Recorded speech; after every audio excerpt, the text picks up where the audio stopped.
Hello, hello, hello, ghosties. Hi. Hi. Hi to my ghosties on YouTube. Hi to my ghosties on Twitch. Oh my god, I'm frozen. I'm so cold. It's like the weirdest fucking weather at the moment. I swear to god. New Zealand is one of these places, right? People think New Zealand, tropical paradise, hot all the time. No. For some reason, it's the fucking ice age out here. Oh my god. Anyway, I hope you're doing well. Hello. Oh man, it has been a week. Anyway, let me get up in here so I can discuss what a week it's been. Hold up. Oi. God, my neck is sore. Hello. Now, if I don't seem like my usual self, don't panic. My neck hurts like a bitch. I did this thing yesterday where I accidentally pushed myself a little too hard. A friend messaged me and was like, hey, I'm doing a concert. I'm doing a concert for my birthday, but I need it today. And I was like, no problems. I'll do that for you. And I decided to make this glorious concert video, which I'm still in the process of editing. And the video required me to do this this. Ow. For a good, 20 minutes straight. And now I'm, throwing my neck out. I woke up this morning oh, I'm old. Oh, I'm so old. Oh, my God. You don't realize how much you fucking aged? You don't not realize how much you fucking aged until you shake your head too hard and then you wake up with a bad neck, right? Oh my god. They're gonna find me in a neck brace at some point. Oh my god. They're gonna be like, what happened to Norma? Why is she in a neck brace? Be like, I shook my head too hard. I piloted my model way too hard. Somebody said, tell them the monitor explosion story. Yeah, well, hold on. I'm trying to find the pictures. Here we go. I'm getting the pictures up because this doesn't make sense unless there's photographic evidence of the crime. You know, hold on. I'm just gonna oh god. Okay, so what happened was, I'm so sorry to all the ghosties who were excited to have me stream last week. It's just, it did not happen. It straight up didn't happen. So I can't remember what happened with Tuesday. Something probably happened. I can't remember. I think I was sick again. But then on Thursday, was it Thursday or Friday? I can't even remember. The power cord for my PC monitor fucking exploded. Yeah, I can't make this shit up. I wish I was making this shit up. Because honest to God, it was the scariest thing that's ever happened to me in my fucking life. No, I'm not even joking. Okay, so what happened was, a couple of months ago, I noticed there was a strange line on the monitor I'm using now. So I've replaced it with my old monitor. There's a weird line across the bottom, which actually seems to now be fixed. It's like the monitor fucking knew that I needed to go through a life or death experience to be better. Anyway, so there was a line on it, and I was like, oh, that's a weird line. And it wasn't anything untoward. It wasn't anything bad. It was just a line through all of my icons at the bottom of my computer, and I was like, well, that's really fucking annoying. I wonder if we have another monitor. So my wife, Celia, goes into the cupboard and she goes, oh yeah, here's one. Now this monitor doesn't have a normal plug. Like all the regular monitors, they just have a plug, right? So you just plug it straight into the back, straight into the power point, no sweat. This one has some sort of box, right? Some sort of power transformer box that takes the power from the plug into the box and then into the computer screen. Now, I did the worst thing imaginable, and this is a true horror story that you should never ever do this, okay, ghosties? Promise me none of you will ever do this, because what I did was when we plugged in the computer screen, I left that shit dangling. Yeah.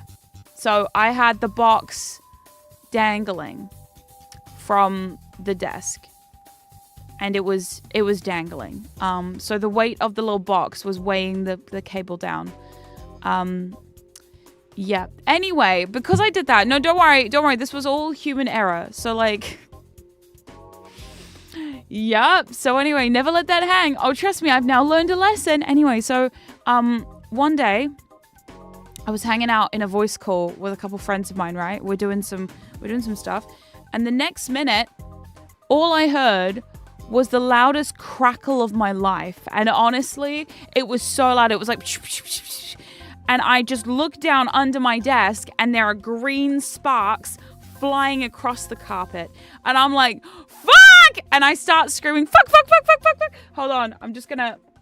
Fuck, fuck, fuck, fuck, fuck, fuck, fuck! Like screaming at the top of my lungs and running. I'm like screaming, running, crying. It was a whole ordeal.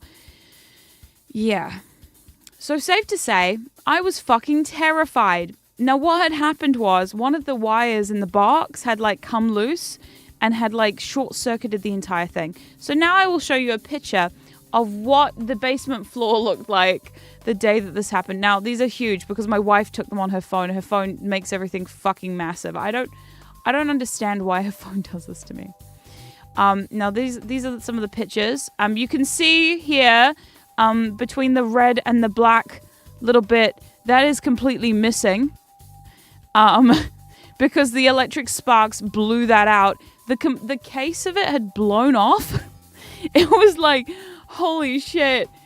Let me try and find... here we go. So here's a picture of like the whole thing. So you can get an accurate representation of... Sorry, someone just said, and what did we learn? We learned that that I'm an idiot and that I shouldn't... So this is what happened. This is the aftermath. So this is what she found on my floor after everything had calmed down. Yeah. So basically the box had blown itself to bits. Was it scary? Yeah, it was. Was there sparks everywhere? Yeah, it was. I honestly thought the house was on fire at one point because I like ran out of here so quickly to get away from this shit. But the worst part was I wasn't muted on Discord, so everybody heard the entire thing. So all my friends, yeah, it was green. I'm not even kidding. It was like neon fucking green sparks shooting everywhere. I've never seen anything like it. It was like and it sounded like fireworks. I'm not gonna lie. Now, this is a bad time to tell you, ghosties, I'm scared of fireworks. I mean, no one's surprised. But yeah. And what did you learn to keep in your room? Oh, God. Yeah. We learned that we should get a fire extinguisher. It's because the low carbon green electricity... It's because of the new low carbon green energy generated by the wind farms. Is this a wind farm conspiracy theory happening in my chat? You stop that right now. Hey, you stop that. Don't be silly. Hey, we love a joke, but that's not no. And don't dangle cables, I guess. Yeah. So yeah, we're gonna be taking a lot more care of things from now on because honestly, dangling cables is never a good idea. And I'm saying this as a reformed woman. I have learned my lesson. I'm never gonna dangle a cable again. And you know what? I put my old screen back and my old screen is doing just fine. And for some reason, that line has gone. I think the old screen felt bad for me and I can't remember. I have ADHD. Do you think I remember things? Jesus Christ. You're going to make me scroll back through the chat and I do not have time for that. We've got Spyro to play. Jesus Christ. Like, oh my God. Right. Also, I've got some other news for you, Ghosty. So if you think, wow, Norma, that sounds like a really horrible start to your weekend. Fuck, it was. So not only was that a terrible start to my weekend, however, it got worse from there. Because, Ghosties, I'm about to tell you what the fuck happened to me on Sunday night. I cannot make this shit up. I genuinely cannot make this shit up. Okay, so just when you think, okay, well, that's the only scary shit that's going to happen to Norma this week. No. Because it turns out that I'm now cursed and can never enter a voice chat without something happening ever again. Okay, so on Sunday night... This sounds like a comedy of errors at this point. Because on Sunday night, I was in a voice chat. Again, it always starts with I'm in a voice chat. I was playing some video games. I was just trying to chill out. It's Sunday night. I'm like, you know what? I've earned this Going Medieval session. I'm going to play some Going Medieval with some friends. And, you know, we're going to have a good time. So anyway, I'm minding my own business, playing Going Medieval. And all of a sudden, I feel a really sharp stabbing pain in my stomach. And I'm like, huh. So, of course, the first thing I do is I Google, can you get brain freeze of the stomach? And Google told me, no, Norma, you're a fucking idiot. That is not a thing. Context clues. I had just recently drunk an entire Frosty Shake from Wendy's.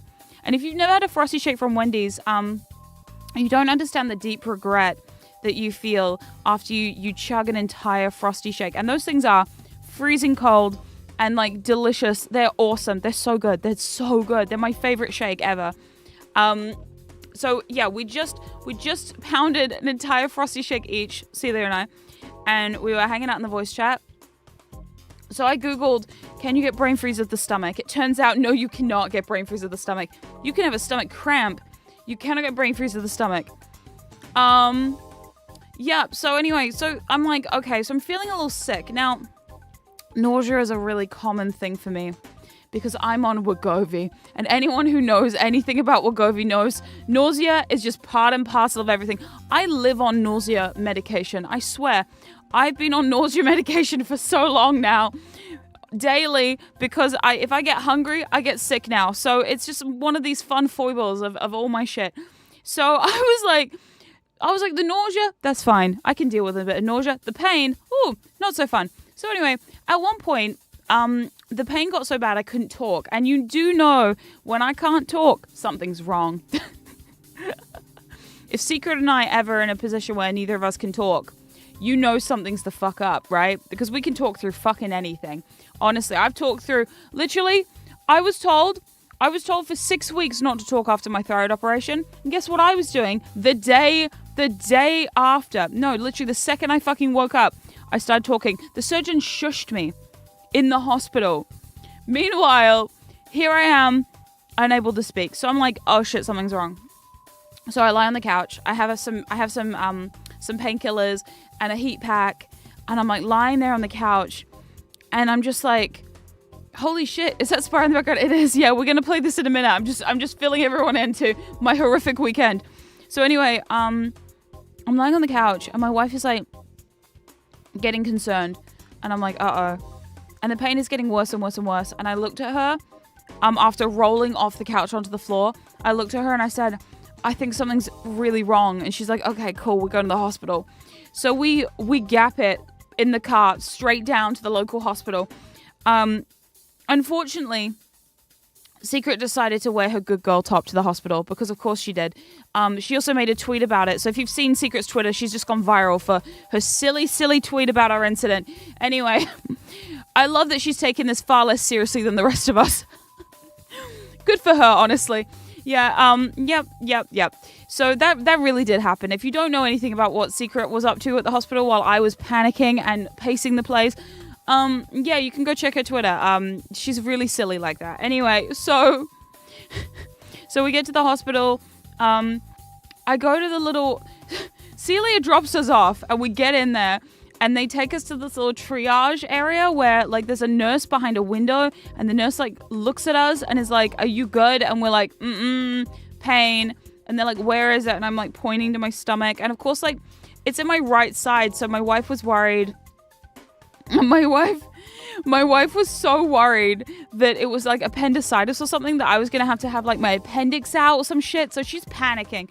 So I'm, like, pointing, and they're like, okay. They're doing like all the necessary checks. They do like the heart rate and the like blah blah whatever. They check your temperature. Then they give me the little thing, and they're like, right, we need you to go do this like urine sample. And I'm like, what? And then I'm like, okay. So I go do that, come back, and the lady behind the desk is like, hey, are you Norma? And I'm like, yeah. And I like pass her the urine sample. Like, I was told to. They told me to do this. Like, I was told to. And she looks at me like I'm a fucking crazy person. And there's like, I've been looking for you for the last 10 minutes. I was like, I was in the bathroom. They just told me to do that. I don't know what's going on. I'm in so much pain. And she's like, all right. So they like check me, and they put like the wristband on, you know, like the hospital wristband. And then they're like, all right, go sit down. And the second I sit down, I'm in, again, lots of pain. The second I sit down, they call me back, and the nurse comes and sees me. And so obviously then the incident with Secret happened. I was embarrassed. It was very embarrassing. So, but they put like a IV line in or whatever. Like they put like the big old needle inside of my arm, and they stuck it down with a bunch of tape. And then they said, all right, we'll go wait in the waiting room and we'll call you when we're ready. And then began the 3.5 hour wait, which honestly is not that bad. We've been in there for 6 hours before. It could have been worse. So we were sat there. We were sat there for 3 hours with needles in our arms, just looking miserable and staring at a screen. The worst part about being at the hospital, I will tell you, okay, is the fact that not only is it just a horrible place to be. I love that Sparks is growing impatient. Yeah, me too.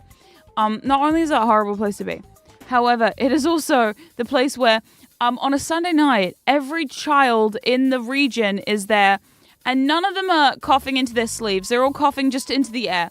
So I'm sitting there and I'm looking at Celia and I'm like, hey, you should go put a mask on. I'm not gonna mask today because I have my face in a bucket, but you should mask because honestly, the odds of us getting sicker being here are probably quite high. She looks at me and goes, yeah, you're right. You're so right.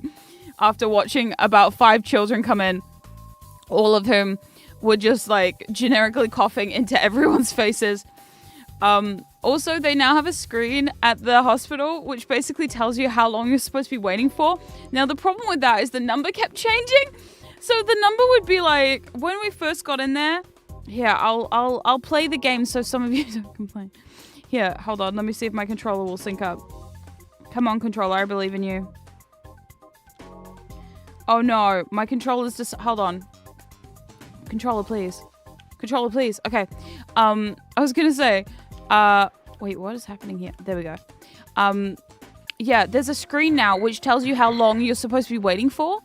But the thing is, the number always changes. So what will happen is you'll get in there and it'll be like, all right, it is I remember when we sat down, it said on the screen, 4-hour wait. And then I was like, oh, 4 hours, that's not that bad. And then like 10 minutes later, it went down to 3:45. And I was like, oh, 3:45, that's great. Oh my God, three hours of this. Oh, you know what? I can deal with 3 hours of this. And then it went up to 5 hours, then 5:15, then 5:25. And as it kept going up and up and up, I just got more and more like sad as I like looked at the screen and went, oh man. Meanwhile, it said emergency is 1 hour. Also, the irony of the second that a needle was put inside my arm, the pain stopped. So here I was sitting in the hospital, now with needle in arm. So I can't leave because needle is an arm, you know. And these are the rules. You can't just walk out of the hospital with a needle in your arm. So I was like, oh, cool. So we're like, well, we're stuck here. I looked at Celia several times and went, well, we're stuck here now. And she's like, yep, we sure are stuck here now. I said, well, this is going to be fine. I said, but we're trapped here until they decide. What is this room? Is there supposed to be an egg in here? I don't know. I hope not, because otherwise there is no egg. Yeah, so we were just stuck there for a while. 3 hours later, which honestly was pretty good for me. 3.5 hours. We were sat there, and then the doctor comes to see me. And the doctor's like, well, good news. Your appendix hasn't burst. I'm like, great. That's awesome. It's not appendicitis. Okay, great. So what is it? And she's like, she's like, okay, well, let me like poke around and see. So she's like poking on my stomach and she's like, does it hurt if I do that? I'm like, yup. And so, turns out that I might have another fun condition to add to my list of things. Yeah, they think I might have gallstones. So that's really fun. Yay! And she's looking at me like, yeah, we're going to need to ultrasound you at some point and maybe see if it's true. And if it is true, we might have to remove it, remove the gallbladder. And I'm like, that's cool. She's like, have you ever had anything like done with your stomach before? And I was like, no. And she's like, okay, well, just like, you know, keep an eye on that. I'm like, okay. And while we were there, she's like, by the way, while you're here, do you want some of the really good painkillers? And I was like, you know, I'm not going to say no. She like looks at Celia and I, and we're both like, we're not gonna say no to that in case it happens again, because no doubt something will happen again. Yeah. So that was my fun Sunday. Honestly, I don't know what it is at the moment. We just have the worst fucking medical luck. I don't know what's going on. Oh yeah. But you know what? It's okay, because you know we're taking it one step at a time. One little thing at a time, you know, And here was me thinking, oh, you know what? Tonsillectomy, that's my next one. That's going to be fine. No, now it's like tonsillectomy and potentially something else. So that's fine. Gallstones can be so bad. It was real. I'm not going to lie to you, ghosties. I am a bad bitch when it comes to pain. I am a fucking badass. I am not going to lie. Look, I'm not just bragging about this because I can, but I swear to God, ghosties, I'm no wimp, okay? I am no wimp when it comes to pain these days. I've been through it the last couple years, you know. I've had a few aches and pains here and there. So yeah, I've had a few aches and pains. I am hardcore now. Honestly, everyone who sees me, they're like, oh man, she is so hardcore. I am hardcore. You're right. But I was not having a good day. I was struggle bussing. It was, it was unlike anything I've ever experienced. And that's saying a lot, because I've experienced a few things. Yeah, but it was all good. Honestly, I'm taking it on the chin. It was just one of those things that's just like, I will say, one of my proudest moments is, so before I left, they obviously had to remove the IV drip from my arm, right? So the lady's looking at me, and it's covered in tape. By the way, warning alert. This is going to be, if you're squeamish, look away now. So anyway, no, that was bad. I don't know why I thought I could do that. Yeah, so they're like, we're going to have to get this needle out of you. And I'm like, okay. So she's like looking at me. She's like, hey, this is probably going to hurt. And I was like, okay. No, it didn't. I'm watching her, and normally I'm quite scared I used to be quite scared of needles, but I've really improved lately. You know, from all my thyroid drama and my blood tests and stuff, honestly, I've improved immensely. So like, she like looked at me, she's like, this is gonna suck. And I was like, okay. And it didn't. And I was like, oh, okay, well, that didn't suck. That's cool. So yeah, it's great. I was like, hell yeah, let's go. So there we go. I'm pretty proud of myself for that. I was like, well, that was fine. Oh yeah. But no, I will say waiting at the doctors was not fun. But the rest of it, I just look away. Honestly, I used to be a serial look awayer, because I'm the same. I don't like the look of it. I don't like to look at it. But lately, I don't know. My arm has just gone completely numb to the feeling, I guess. It's just one of those things. Oh God, firework factory. Bait of my existence. Here we go. So yeah, no, I'm really not loving racking up the stuff. The worst part is when, like, okay, the doctors ask you, they're like, do you have a history of this stuff? And I'm like, I don't think so.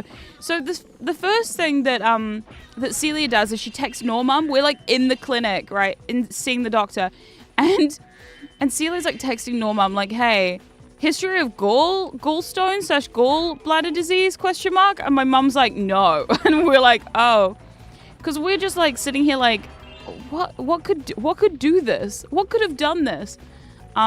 Yeah, so we'll see.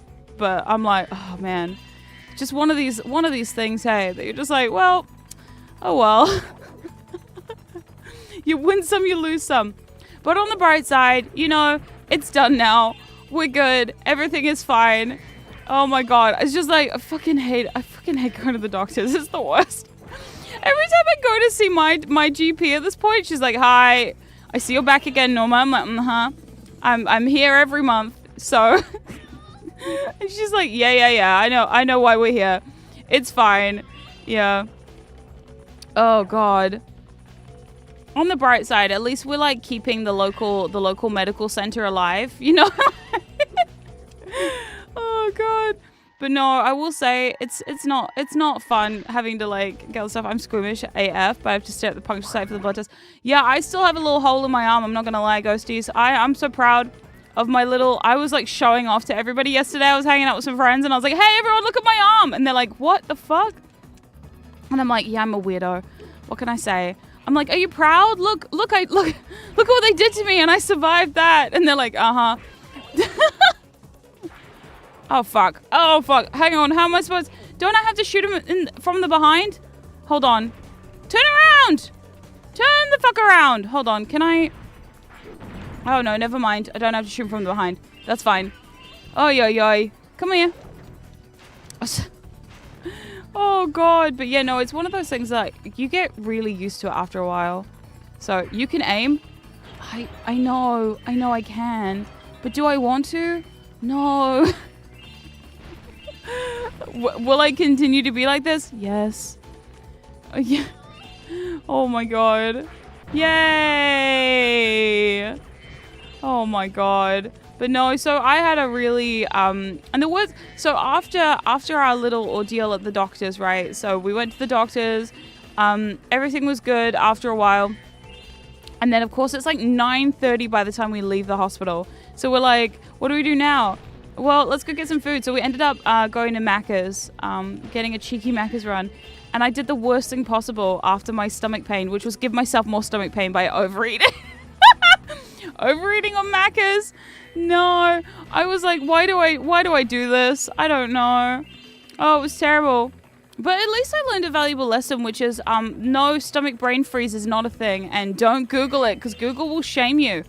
Yeah, Google will call you an idiot. I'm not even gonna lie. When you Google is stomach brain freeze a thing, they literally just reply, no, you're really stupid. Please stop Googling that.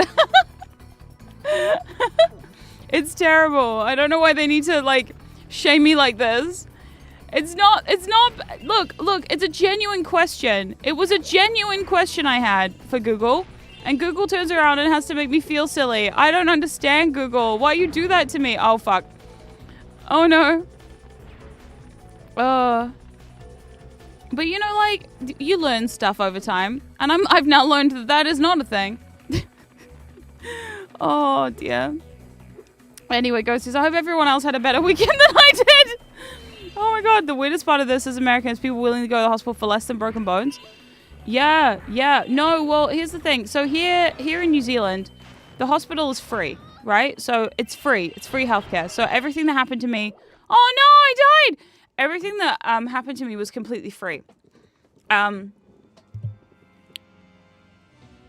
wait. Oh, be careful with turmeric. It can really squeeze your gallbladder and cause pain when you... Is that actually true? Because I love turmeric. What the fuck?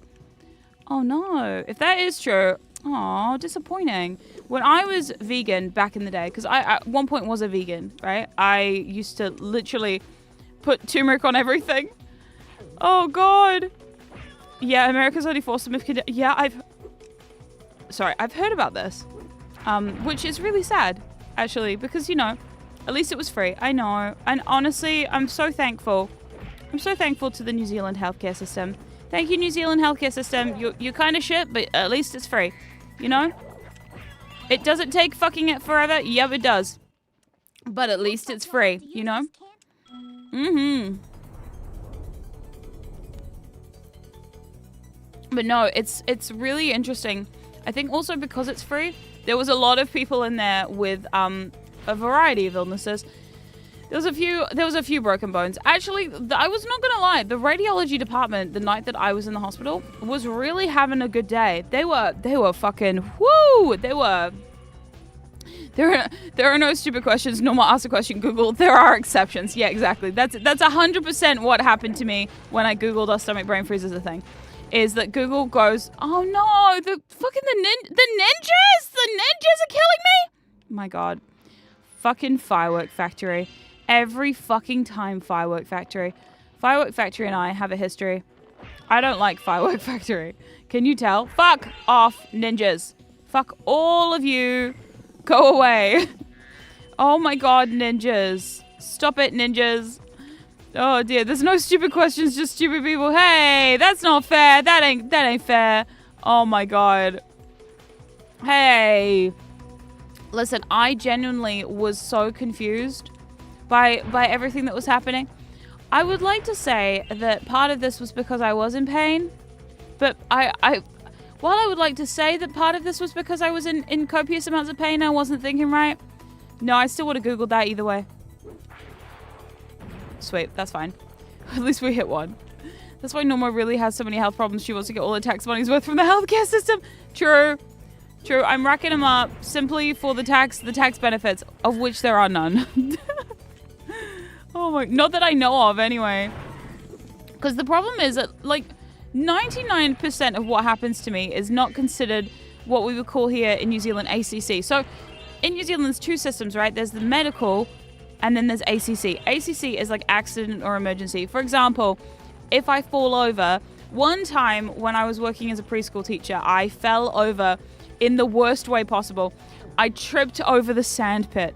So the sand pit was this giant pit of sand with like a little wooden lip around it. And one day I was stood on it and I twisted my ankle as I basically like ankled myself and like fell into the sand. Luckily, I crushed no child, so that was fine. But I definitely felt very stupid, and it was awful because it was like during my shift. I was supposed to be closing that day. Everyone was very annoyed at me.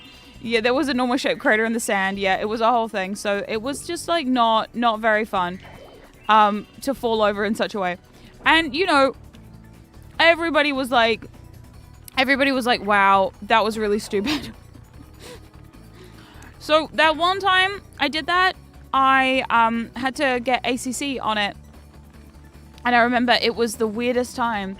Yeah, so you had a sandbox. Yeah, we did. We used to have a big old box of sand, and it was awful. Every day I used to have to rake it. And I remember it was the most mind-numbing, boring task of my life, raking the sandpit. But sometimes you just, at the end of the day, you just wanted to rake the sandpit because you're like, well, someone's got to do it. And also, sometimes it's boring, sometimes it's relaxing. I won't know unless it happens, you know? So I spent a lot of time raking the sand. And I think this was one of those times I was raking the sand and I just happened to trip because I'm clumsy as fuck. So I tripped over, and I remember my nan lived opposite the preschool, like literally just across the road. And I remember calling her and being like, hey, I've had an accident at work and I can't walk. Could you come and pick me up? And she's like, yeah, I'll come pick you up. Cool. So she comes and picks me up. She takes me down to the emergency department.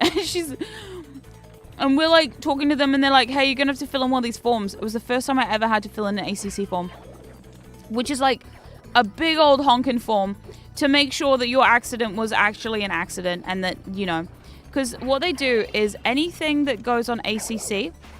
Actually, my concussion was considered an accident, so they filled in an ACC form for me. I think they did it for me during the concussion saga because I don't think they thought I could do it myself. All I remember is the doctor did it for me because I was like, maybe they just don't trust me to fill it in because I did get a solid bump on the head.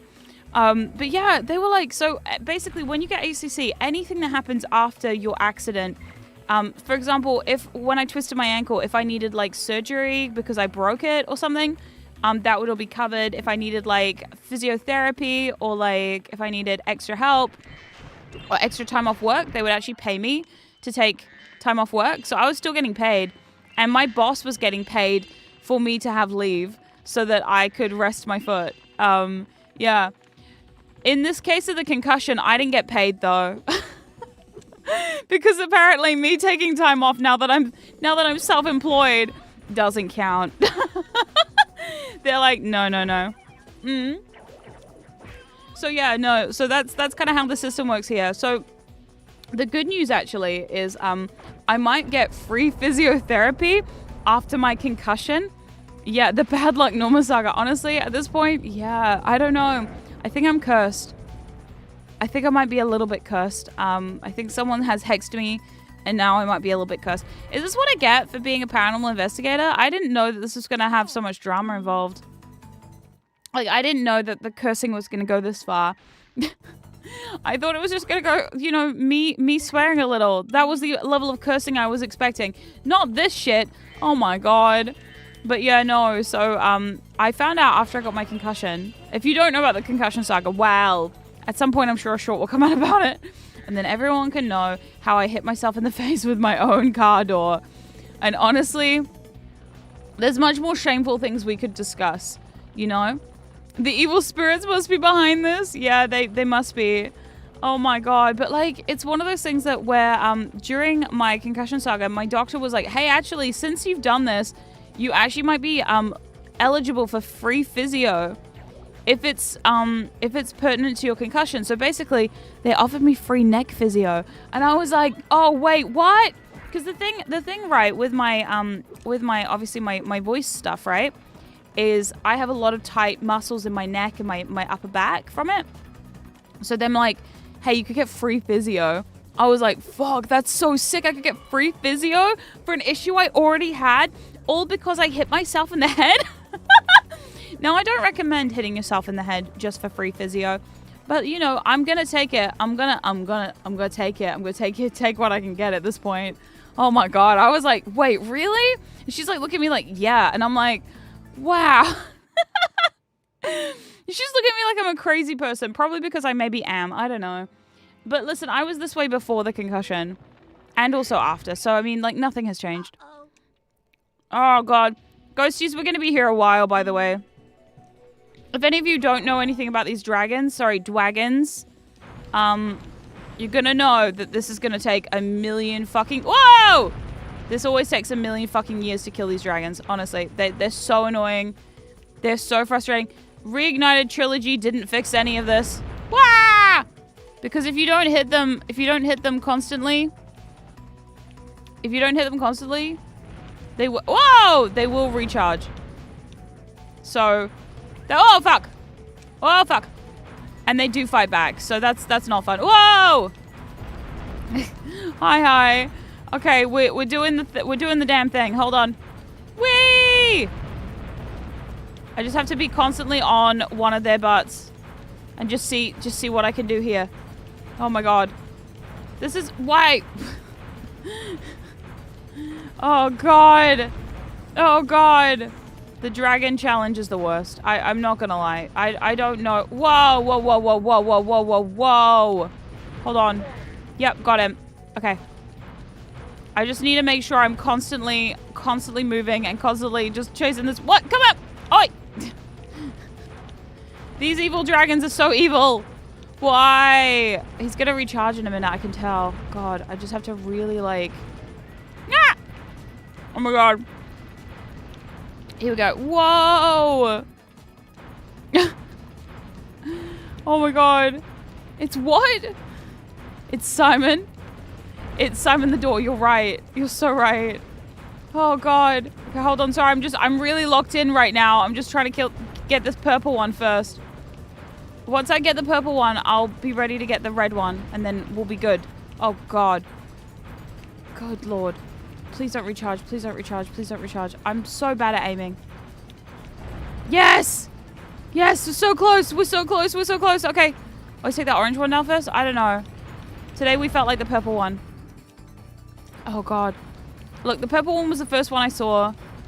We're doing it. We're doing it. Oh my God. Oh my God. Ah! No. Come on. Oh, he's recharging. See? I knew this would happen. I knew this would happen. Fuck.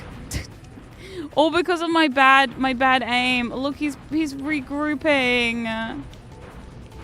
Come on. Come on. Come on. Come on. Oh my God. So close. And yet so far.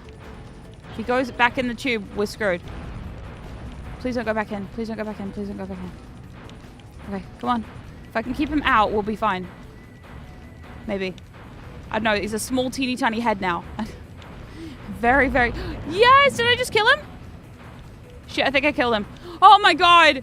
Oh, Ghosty, see, I thought we'd be here for the next, like, 5 hours, honestly. One time, I'm not gonna lie, I did spend a lot of time playing this one. I'm not gonna lie. I think the longest I've been in here is, like, a good couple of hours. You know, oh my God, this egg annoying. I know, me too. It's so bad. It's so fucking bad.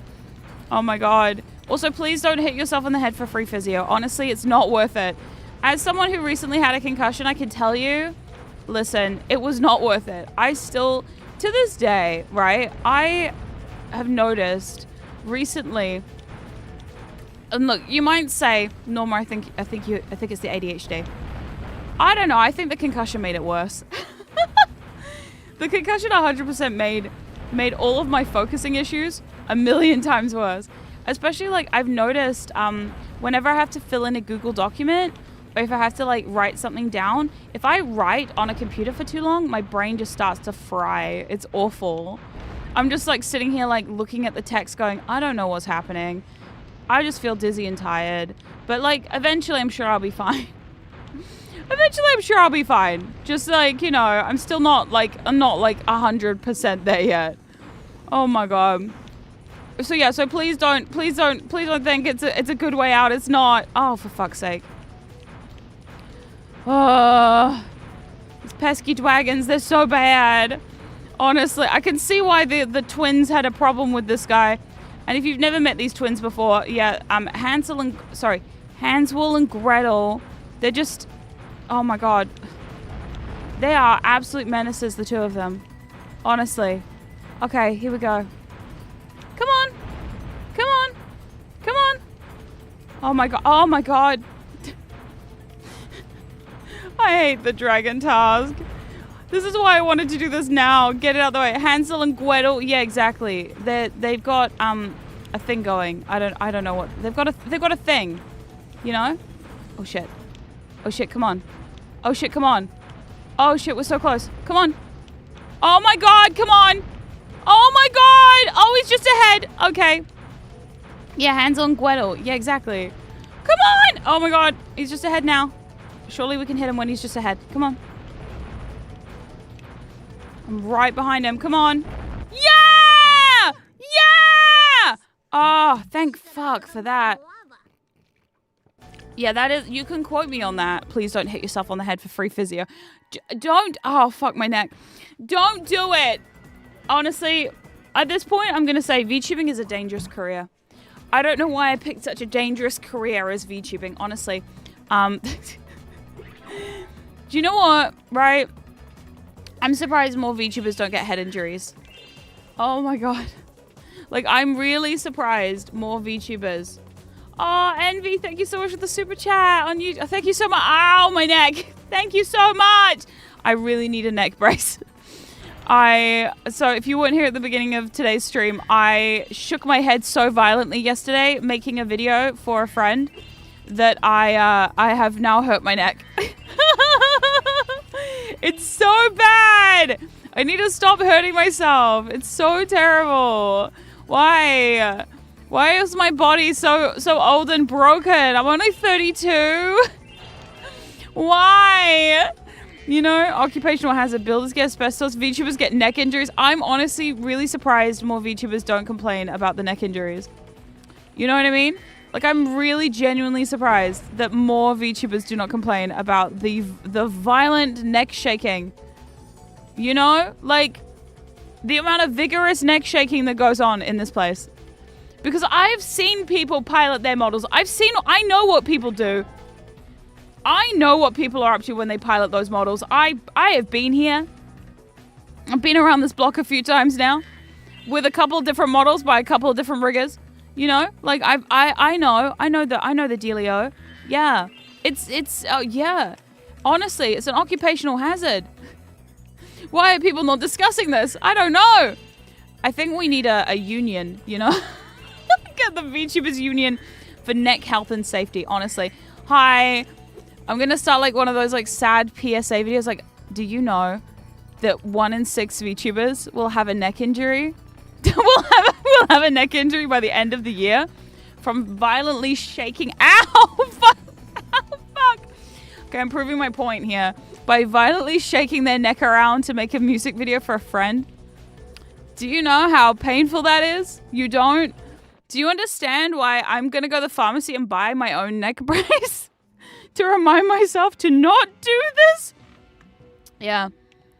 What we need to do is, the problem is, okay, so here's the deal, right? When I first became a VTuber, I used to pride myself on looking real damn cute piloting any model. Because honestly, for me personally, I have always had pride and passion in making my face look as cute as humanly possible. Because here's the thing, this shit, I wish, honestly, one of these days, I'm going to jump scare all of you by turning my fucking webcam on. One of these days, when I've actually, you know, put some effort in, I will jump scare all of you by turning on my hand cam and showing you the amount of fucking effort that goes into piloting a VTuber model. Because I swear, if you've ever seen any of those videos on Twitter, you know the ones. You know the ones, right? you know the ones on Twitter where someone turns on the camera and then all of a sudden, wait, because look, I've had a hard weekend. You don't need to see that in my face, okay? You don't need to see the scars, the battle scars of my recent hospitalization. You know what I mean? So, like, I would say jump scare for you showing your face. Yeah, it would be. Half of you would be like, oh my God, wow. And half of you would be like, put it away, you know? Turn it off, get rid of it, oh my God. But, like, one of these days, like, if you've ever seen a VTuber piloting their model, you know exactly what goes into it. It's funny because, like, I have been on some voice chats recently with some friends, and I notice in the camera, I am a lot more expressive now with my facial reactions because I'm a VTuber. It's kind of nuts how I've trained myself. Norma turned to the camera, the whole head would be wrapped in magic. Yeah, you just see like my little scar from where I hit my head, and like a little bandage on it. Like, it's still sore. I bumped it. You know what I mean? I'm still sore. Oh God.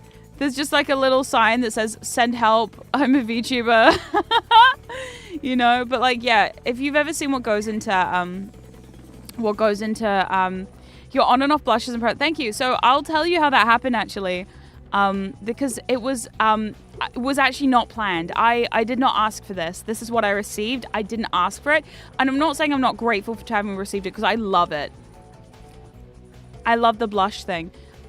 It was actually Enio's fault. So Enio, my rigger, she's incredible, by the way. She's amazing.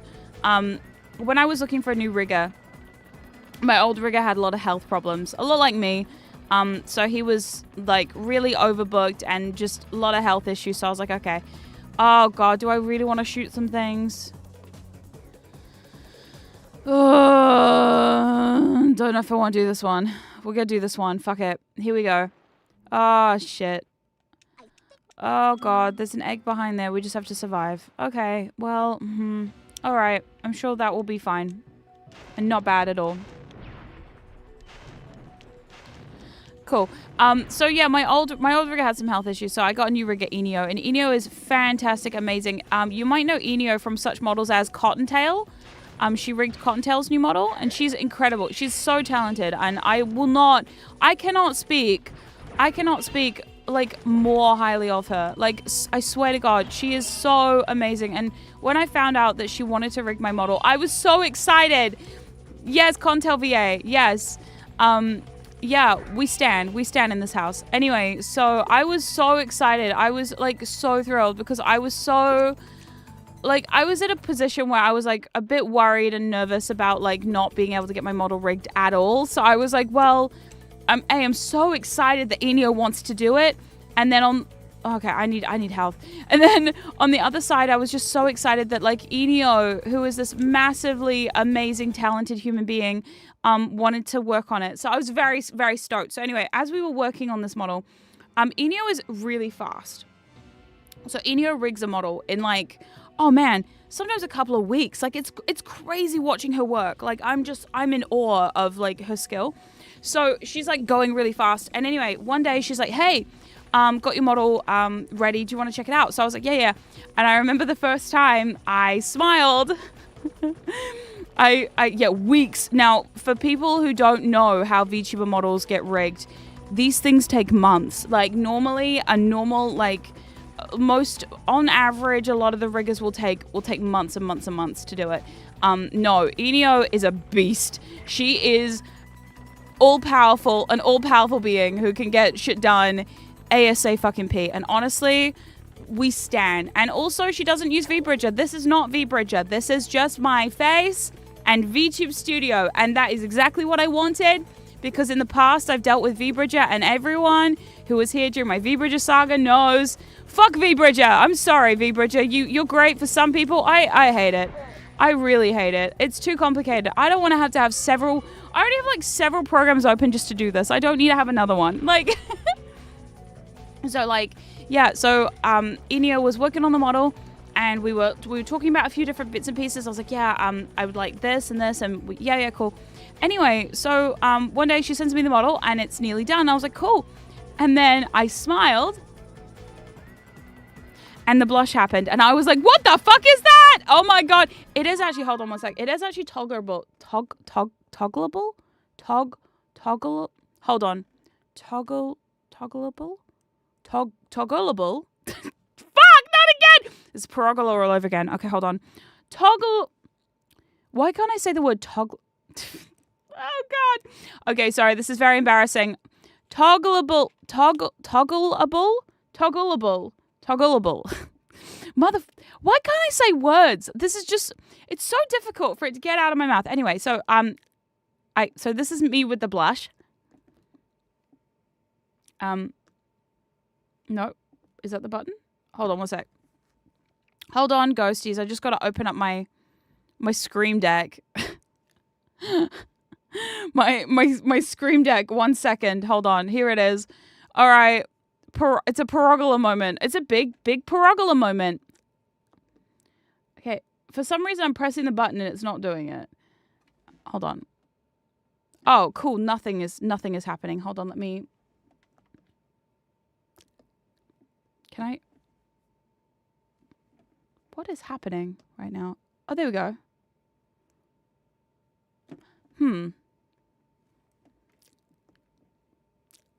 Oh, there we go. Okay. I finally did it. Right. Okay. Holy shit. Right. Okay. So here's me with the blush on. So what happens is every time I smile, I blush, which feels correct because if I'm smiling, I am blushing. That is true to life. Okay. And then if I turn it off, and sometimes I turn it off when I'm doing a concert or something like that because I don't want to be like the weird blushy girl in the corner who's like blushing every time I open my mouth. It feels weird now. Actually, seeing it without the blushy face is kind of bizarre. Now, when I first saw this, I was so annoyed. Well, not annoyed. I was so worried, I should say, that it would become annoying, you know? Like, I was like, oh, people are going to be, like, so annoyed that I'm blushing all the time. Or, like, blushing is not, like, a special thing now.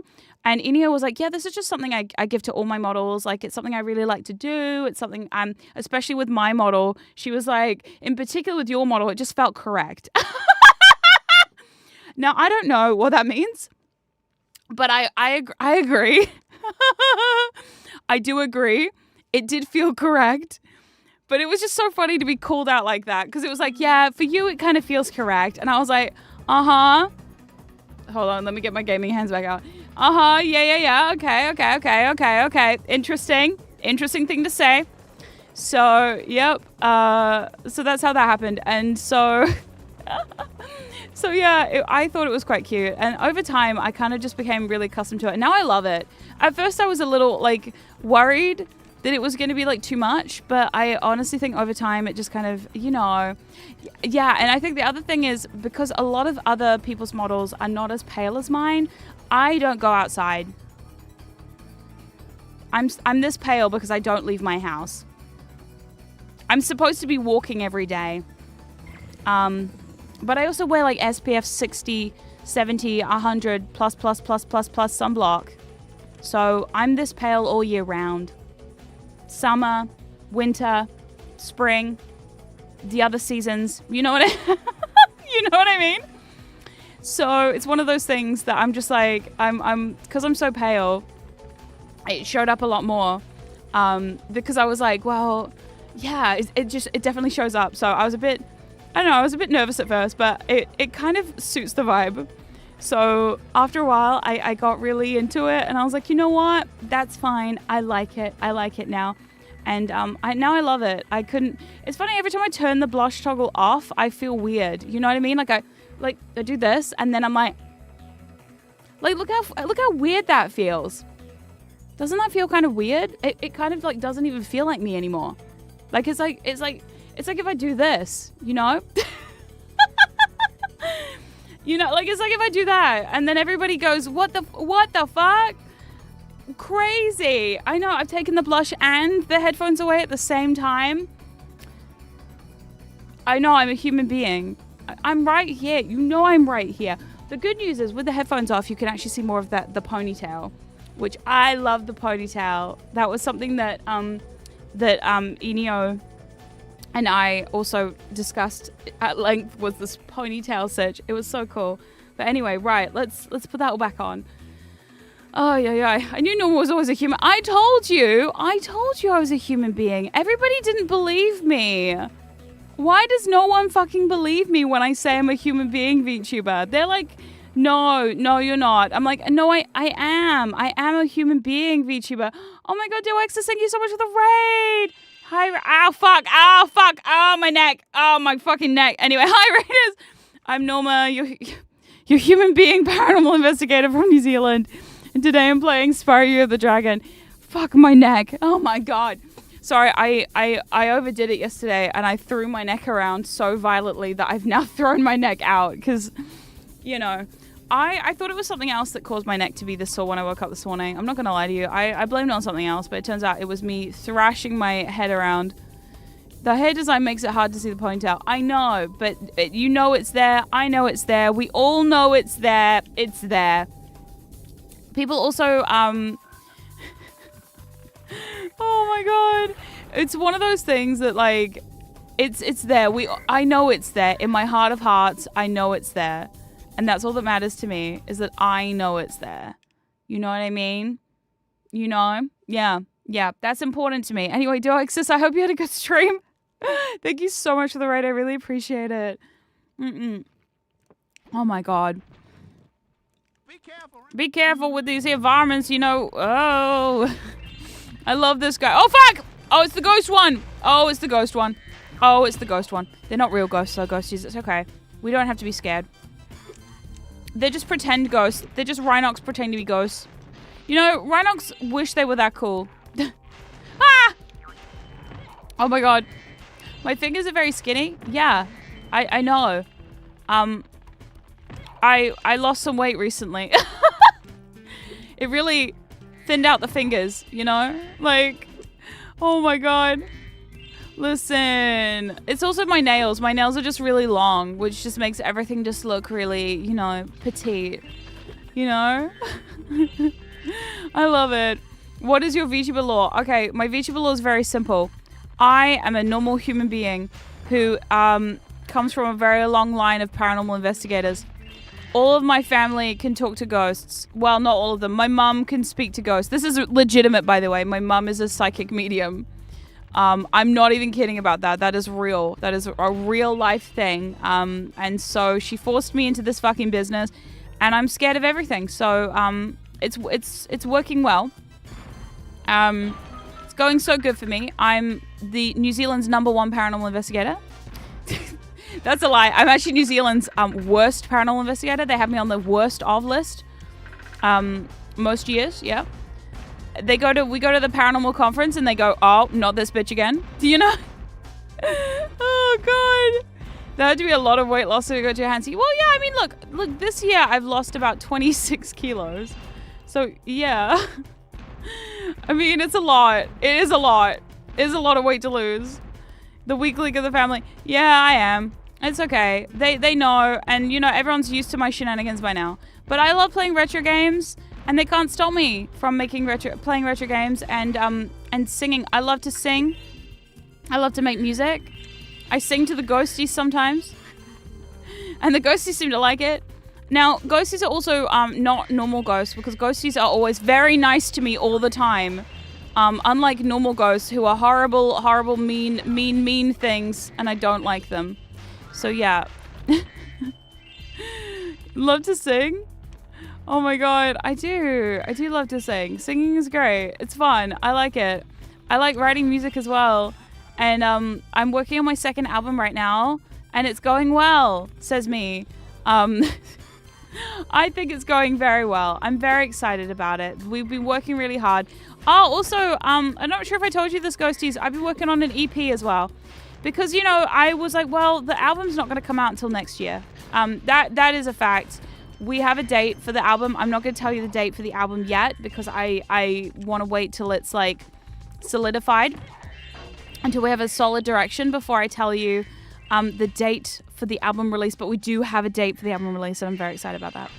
I will warn you, it is a long way away. So in the meantime, Broken Screen and I have been working on a fun project, which I am calling something. and it's very fun, and it's extremely exciting, and it's just a small little tidbit of a something, and I'm so excited. There are some songs on this little EP that I have been sitting on for at least a year, and I'm so excited. One of these songs I actually wrote back in 2020, like either like late 23 or early 24. So some of these songs are old. Like, I'm really digging deep into my back catalog at this point and finding some stuff that I never thought would see the light of day. But I'm really glad it's going to see the light of day, because honestly, the thing with like writing a song is like I want it to be heard by people, you know? Especially if I think it's good, which I do. I do think it's good. Yeah. Oh my god. So I'm trying to shoot these birds. Birds! Okay, there's one. Okay, where's the other one? Come here. Bub! Come back here, Bub. Come on, Bub. Yes! Got him. Oh, thank god. Yeah, I'm obsessed with getting those things. Yeah, no, Spyro always rips a crab apart. Yeah. Paranormeme, you mean the one that turned up to the investigation with shirtless sleeves? Okay, listen. I've learned since then. I now wear a jacket, okay? Look, I don't want to be roasted by the other paranormal investigators anymore. I don't want to be that girl. So I found appropriate attire for an investigation. People take me seriously now. Haven't you seen my cool jacket? My jacket is so cool. People take me so super serial now. Yeah, that's why the people take me seriously now. Because of my badass jacket. Also, who doesn't want a badass jacket? I love my badass jacket. Oh my god. Name 3 people who take you seriously. My mom. Okay, that's a lie. My mom doesn't take me seriously. I was going to say my wife, but I don't think she takes me seriously either. I take myself very seriously. Yep. Does that count? The cats take me serious, I think. I mean, maybe. I don't know. Do you think the cats take me seriously? I mean, one of them definitely takes me seriously. My boy Pippa. I love him. Aw, Mr. Pippa. I love Mr. Pippa. He's my... look, I don't pick favorites out of all my baby cats, but if I was to pick a favorite, Pippa would be my favorite. And why? Because he's just like me. He's a Scorpio, and he's also... I was going to say a cat, but I'm not a cat. Wait, I nearly got myself in trouble there. Whoa. No, I was going to say he's like gothic kind of coded, because he's black and white. He's an arsehole. I mean, look, sometimes I'm an arsehole too. But like, you know, sometimes I too love to shove a thing off a desk, you know. Have you seen that thing with cats and tables? No, seriously, there's a like a known thing out here with cats and shoving things off of a table. Have you heard about this? I've seen a video where it's like cats, every time they see something on a table, they just can't help but like swipe it off. Why do they do this? I wonder. You know, this is the investigation I really want to be doing in life, you know. My mom's like, come investigate this haunted house. I'm like, no, I'm too busy investigating. Why do cat do that? Why cat swipe thing off table? Honestly, why does he do that?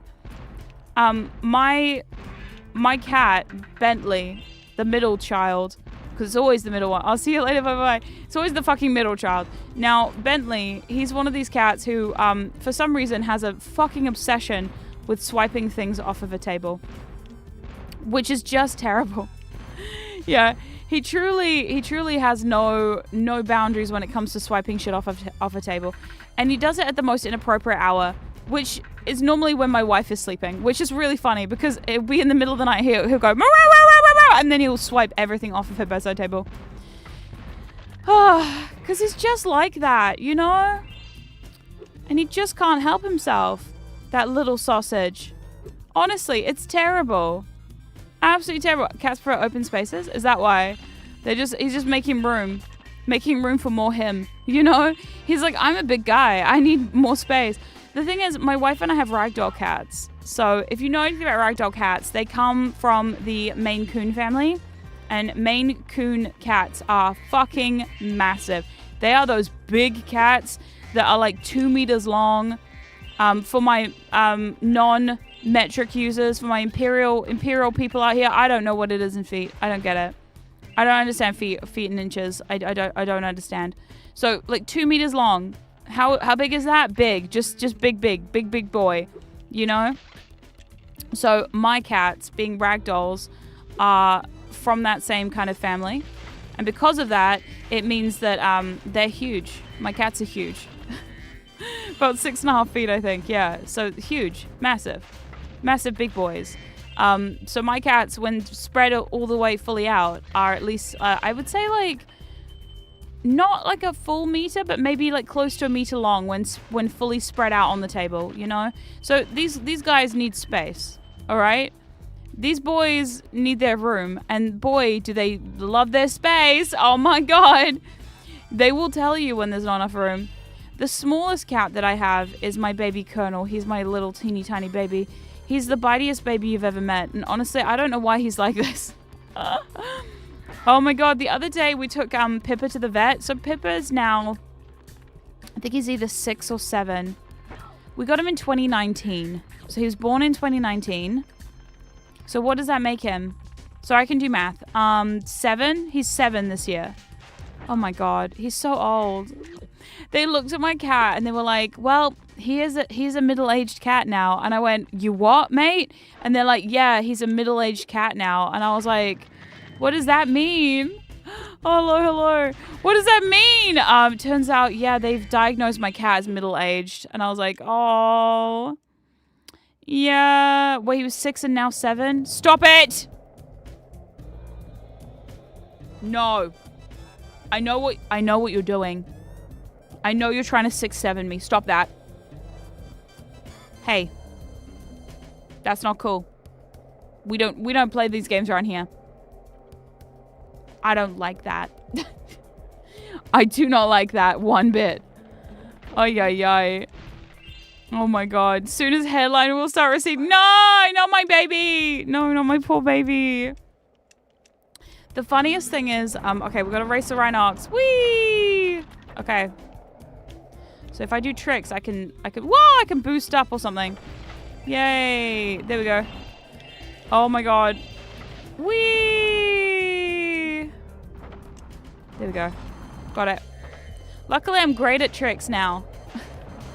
Ah! I'm just trying to like kill a few Rhinox while I'm at it. It's fine. Don't mind me killing Rhinox. Whee! Whee! Oh my God. Oh shit. Woo, fuck! Oh no. Okay, I thought I was good at this one. I might not be good at this one. Fuck! No! Oh, damn it. I don't even know what position I'm in because I can't even see. I can't even see! Oh, they're Rhinox skaters? Yeah, they are. Yeah, it's fine. Oh my God. I wouldn't play games with a New Zealander. Their rules are different. What do you mean our rules are different here? What do you know about New Zealand, huh? What do you know about our ways and our culture, huh? What do you know about that kind of shit, huh? Interesting. Next, you'll tell me that one time you ate a Tim Tam. Like, okay. And what about this Tim Tam? Although, to be fair, now I want a Tim Tam. If you've never had a Tim Tam, you don't know the joys of a fresh packet of Tim Tam. Oh my God, so delicious. Tim Tams, so good. I admit I know pretty much nothing. Yeah. Earlier today, I saw somebody had asked me a question. Well, not me a question. Someone asked Secret a question. The question was like, so Secret was on a live stream recently where she said that she lives, you know, we live in a busy area. Because we do. We live in quite a busy area with lots of cars and stuff. And so, obviously, with Secret making ASMR content and like whispery content, it has been a problem over the years.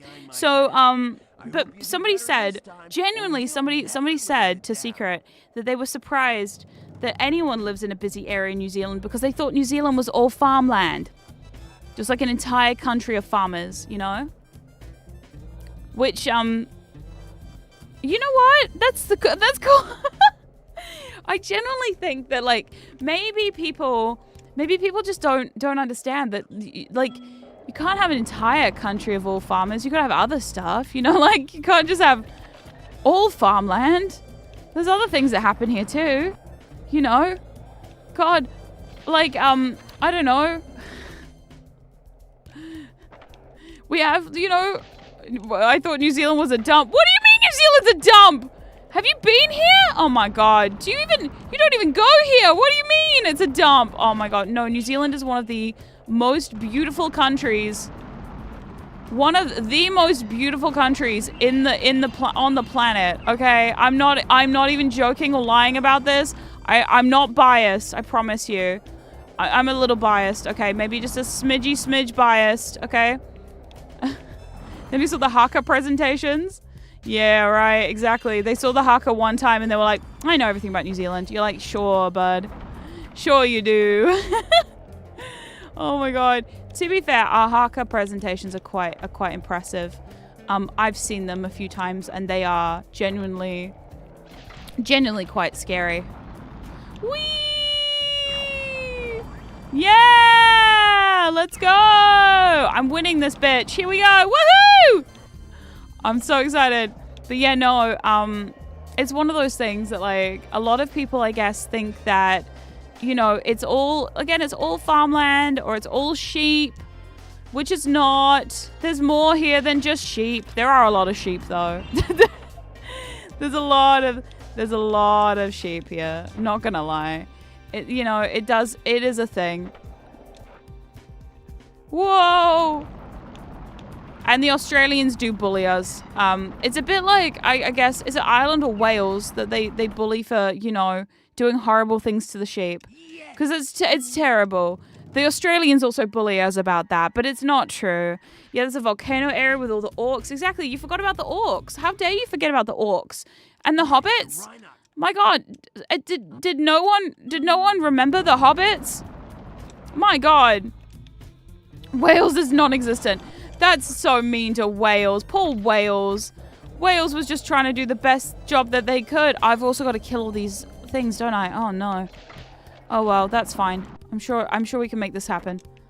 Okay, let me just try and kill as many of these as possible now, because then I can come back. Have you been on the Lord of the Rings tour? Just curious. I have actually not been on the Lord of the Rings tour, despite having driven past it many times. Now, the reason why I've never been on the Lord of the Rings tour is financial purposes. That shit's expensive. Oh my God. Like, what people don't tell you about the Lord of the Rings tour is the Lord of the Rings movie set tour is so expensive for what it is. You know, like, it's not really good bang for your buck. It's really not. So I personally have never done it, but no shade to anyone who would, because honestly, I can see why a Lord of the Rings fan would want that. You know, it seems fine. I thought it was the other way around. New Zealanders filmed in Middle Earth. Yeah, sure. yeah. To be fair, New Zealand has some pretty cool stuff, like Taika Waititi. That's some cool stuff right there. Me points at a picture of Taika Waititi, goes, "Yep, that guy's pretty cool." I love What We Do in the Shadows. I'm not even lying to you, ghosties. What We Do in the Shadows is one of my favorite movies and TV shows of all time. I love it. I love it. I mean, look, me and vampires. Oh yeah, I love vampires. Flight of the Conchords, exactly. I remember watching Flight of the Conchords when I was in high school and being so insanely proud of all of that. It's just so cool to me. Yeah, it's just so cool. Like, what? Crazy cool. He beat me, didn't he? Yeah. Yeah, he did. Oh my God. It's still the Speed King of the world. Fine. I'll try again. I'm gonna keep skateboarding until I can't skateboard no longer. Oh my God. Whee! God. But no, there's so much cool stuff in New Zealand that happens all the time. And, you know, like, we have cities. People don't believe me when I say that we have cities. And I'm like, we have cities. We have towns. We have cities. We've got cute little towns. We've got big old cities. Although our big old cities are probably not the same as most places' big old cities, because there's only 5 million people here.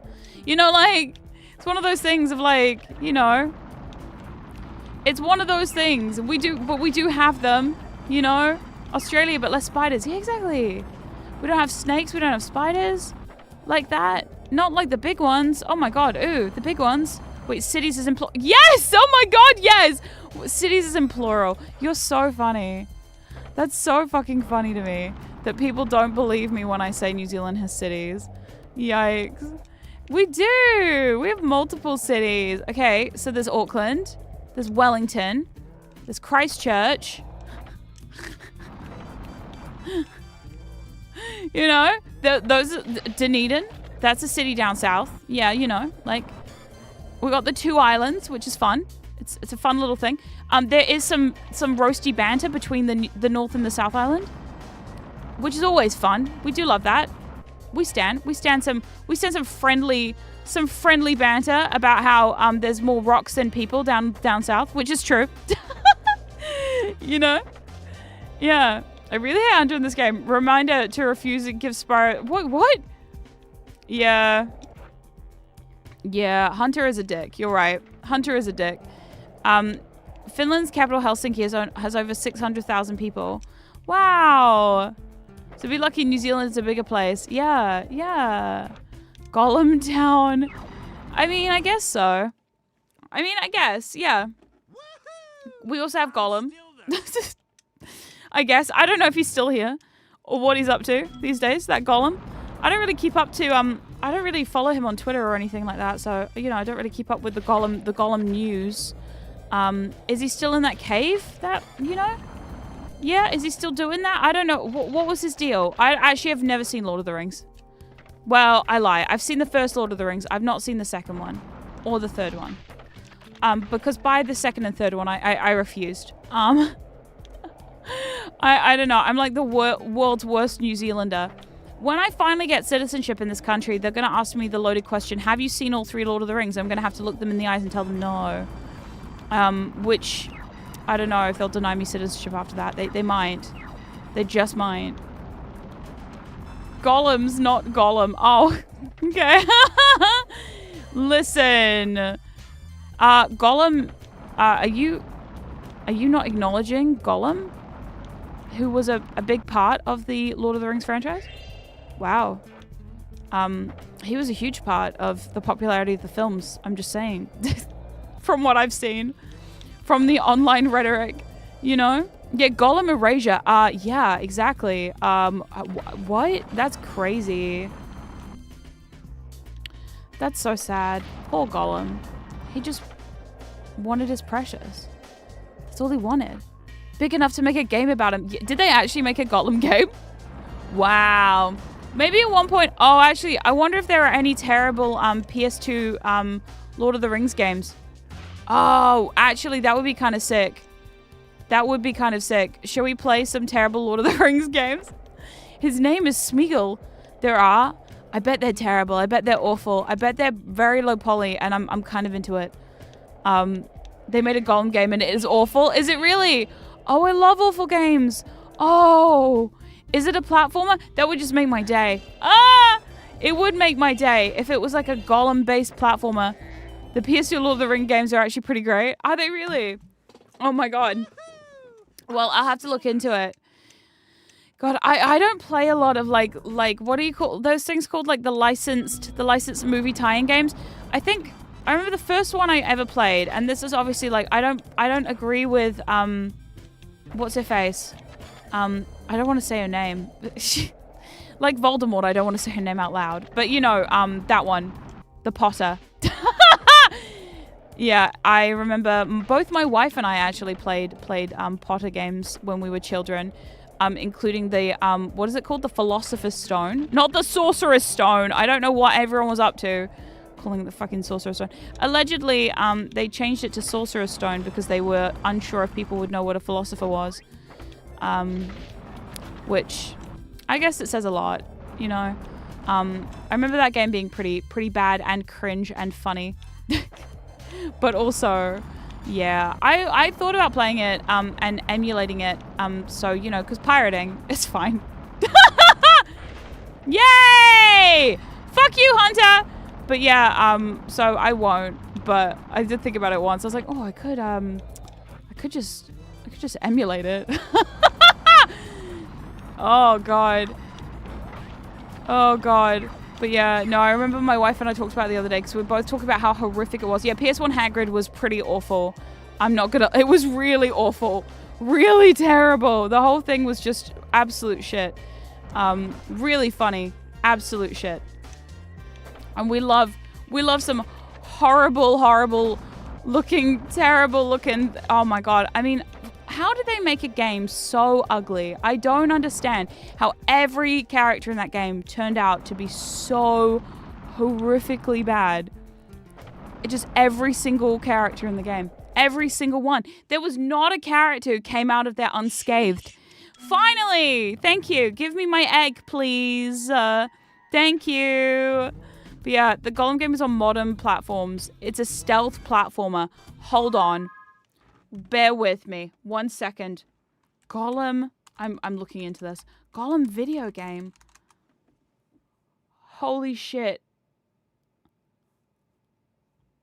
Oh my god, it's expensive. Sneak around Mirkwood and make difficult choices. You need to climb the mountains of Mordor. How bad is this game? Hold on. I'm gonna go, okay, rating. I'm gonna go see what the game was rated. It's a 1.6 out of 10. And it holds a low Metascore of 34 to 43 depending on the platform. Wow. It was apparently the lowest rated game of 2023. What made it so bad? Okay. Severe technical bugs, outdated graphics, uninspired repetitive gameplay loops, and a dull story that fell out of touch with modern gaming standards. Glitchy animations? Oh, I have to get it. I have to purchase this game. Oh no.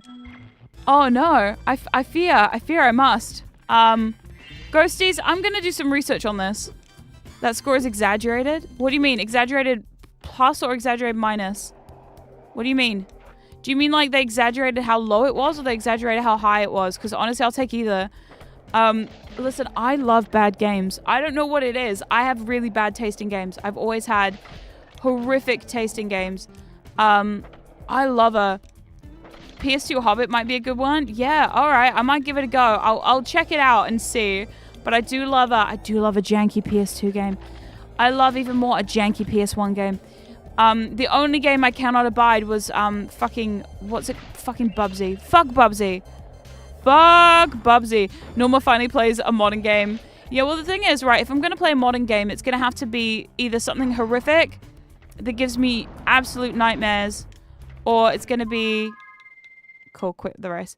It's either gonna have to be something nightmarish that gives me like night terrors, or it's gonna have to be something, you know, so bad it might be good. Or platformery. Because here's the thing, I love a platformer game. If there's a game that is a platformer, I have played it. I will play it. I love it. Do you know what my next game I wanted to play was? Super Mario Sunshine. I found out Super Mario Sunshine recently came out to Nintendo Switch Online. And I'm so excited. I've actually never played Super Mario Sunshine. And I've heard so many mixed reviews over the years. I've heard some people say they love it. Some people say they fucking hate it. Some people say they're just indifferent about it.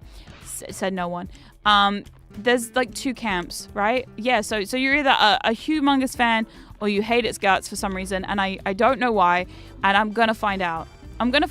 Yeah, this is part of my research, is I'm gonna fucking find out why people have such a mixed review on Super Mario Sunshine, and I'm excited about that. I really am. I've been playing a lot of Yuka Replayly lately. God, that's a mouthful. I've been playing a lot of Yuka Replay lately because I have been, you know, feeling myself in terms of my ukulele addiction. I just love that snake. I'm sorry. I've been introducing Trouser to all my friends. Like he's my boyfriend. I'm taking home, you know, to meet all my friends and family members. You know, I'm like, this is Trouser, and they're like, okay, and I'm like, do you like him? Say you like him. And they're like, what? And I'm like, please say you like him. And they're like, what do you mean? I'm like, please say you like him. Look at his little fucking snake leg curled into his pants. Tell me you like this. Tell me you like this, man. Yeah. A boyfriend and a wife. I know I'm getting greedy now. I'm honestly getting greedy. Look, we're not poly, but even if we were, I shouldn't be this greedy. I really shouldn't. But also, oh my god. Like, fuck. This snake is my boy. And I love him platonically.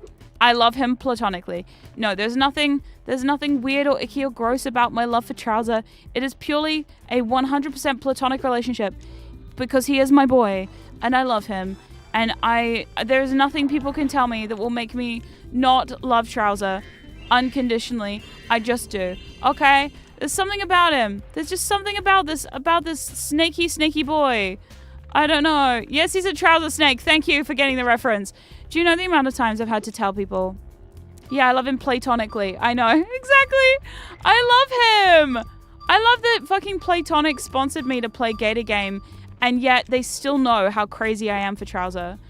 Also, Platonic, if you're listening to me, hi. I know you're probably not listening to me. I'm a teeny little live screamer, and I just want to say, if you ever have merchandise of Trouser that you need to unload onto someone, my hands are ready and willing to pick up that heavy load.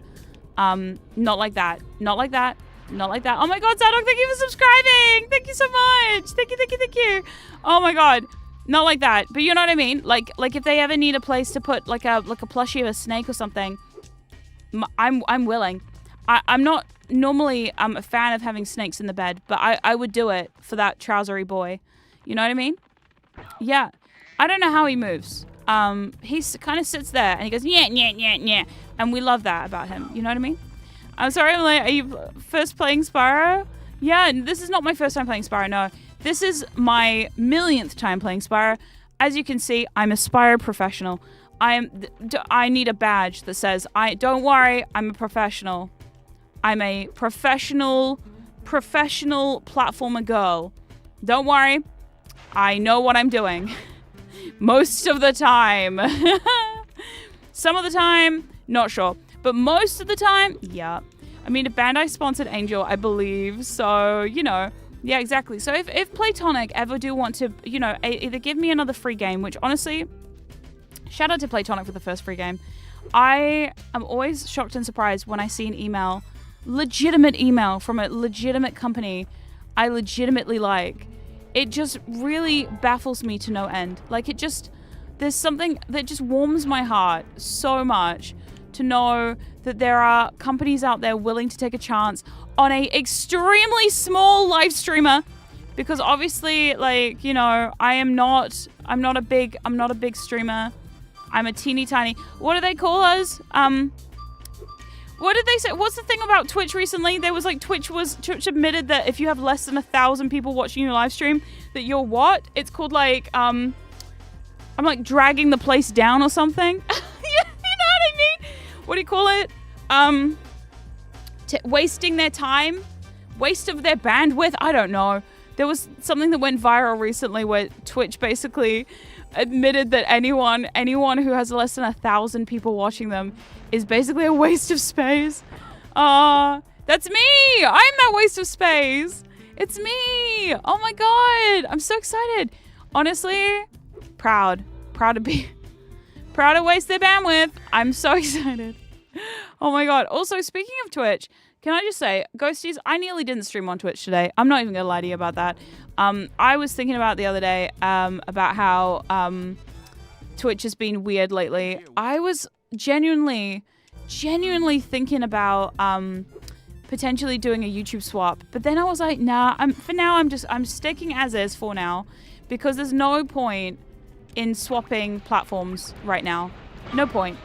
However, I do want to say I'm very upset and annoyed about the AI stuff. And look, a lot of you know I'm not a fan of AI. I'm not. I tagged the stream today as no AI because it's true.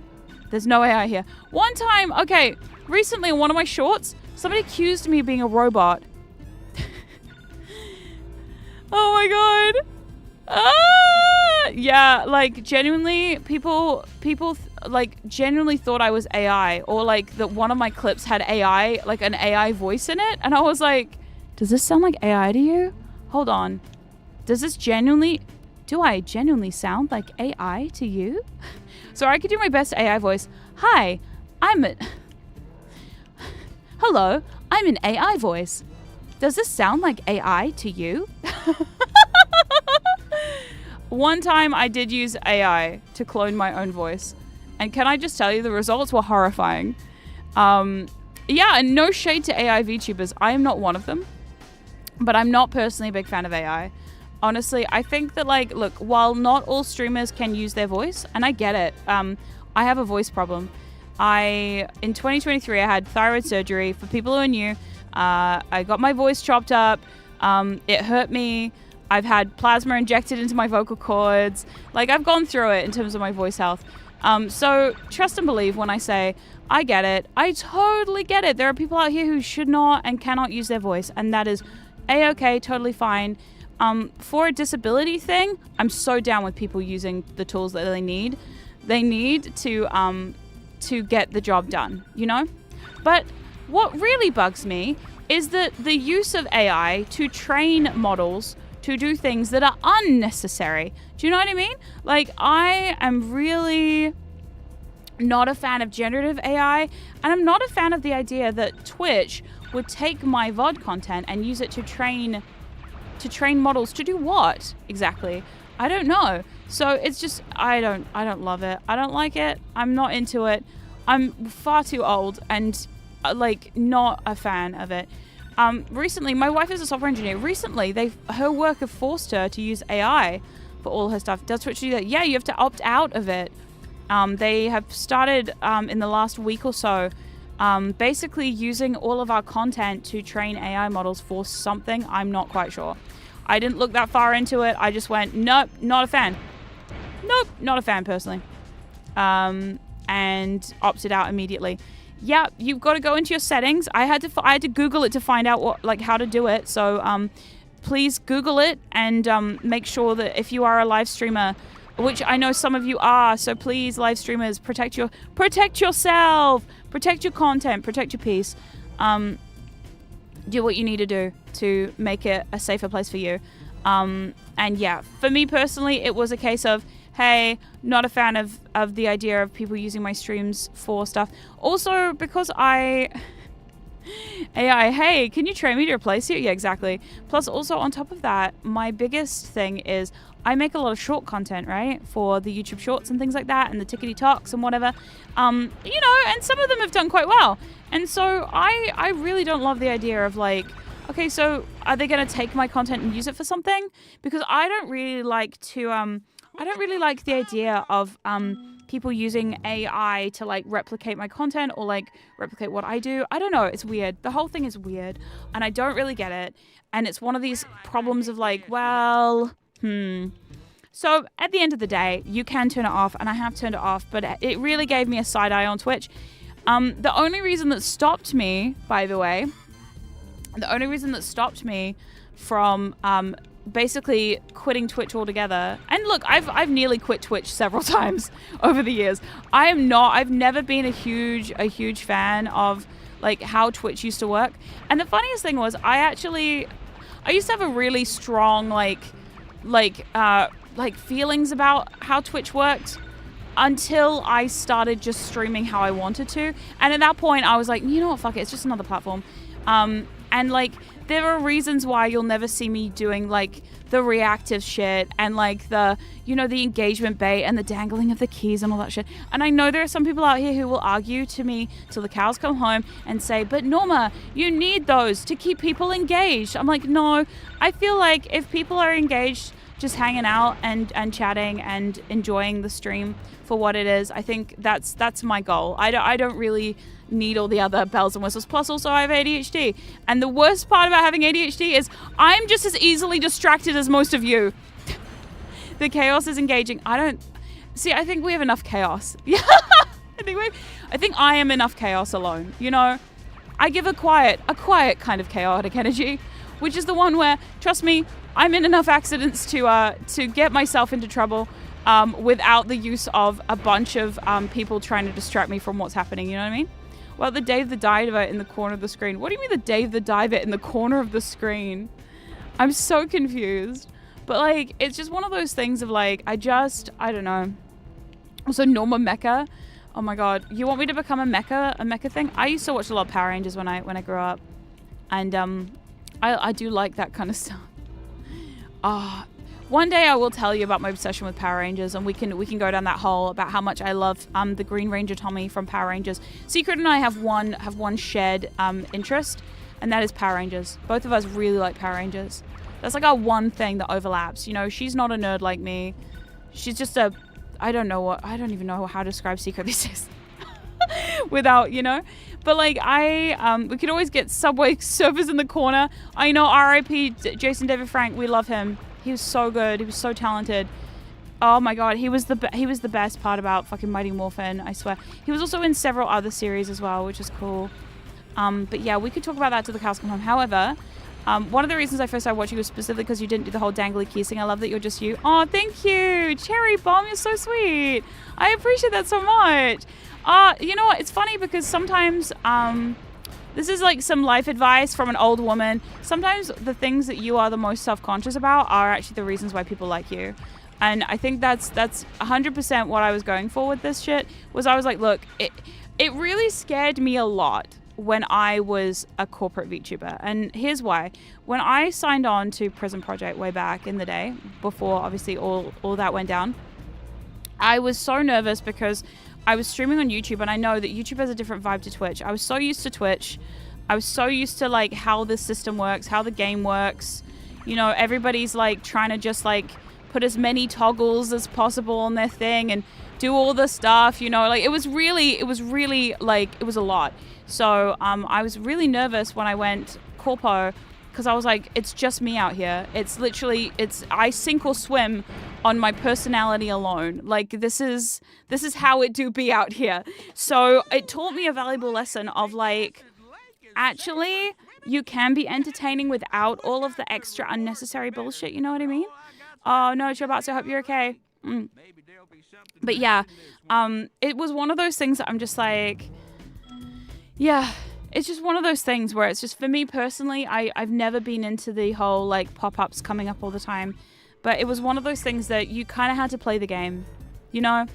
If you weren't down to play the game, like you didn't really succeed. And so for me, I was very much, I remember back in 2022, I really got into a headspace of being so focused on being successful as a VTuber that I would literally just do whatever to make it work instead of focusing on what made me happy. And it led to me being quite upset, depressed, and actually quitting streaming because I was like, well, like I'm going to quit streaming if it's not making me happy and bringing me joy. Ah! It's fine. Gotta keep moving. I'm playing a dangerous game down here. Fucking ocean of peril down here. Oh my god.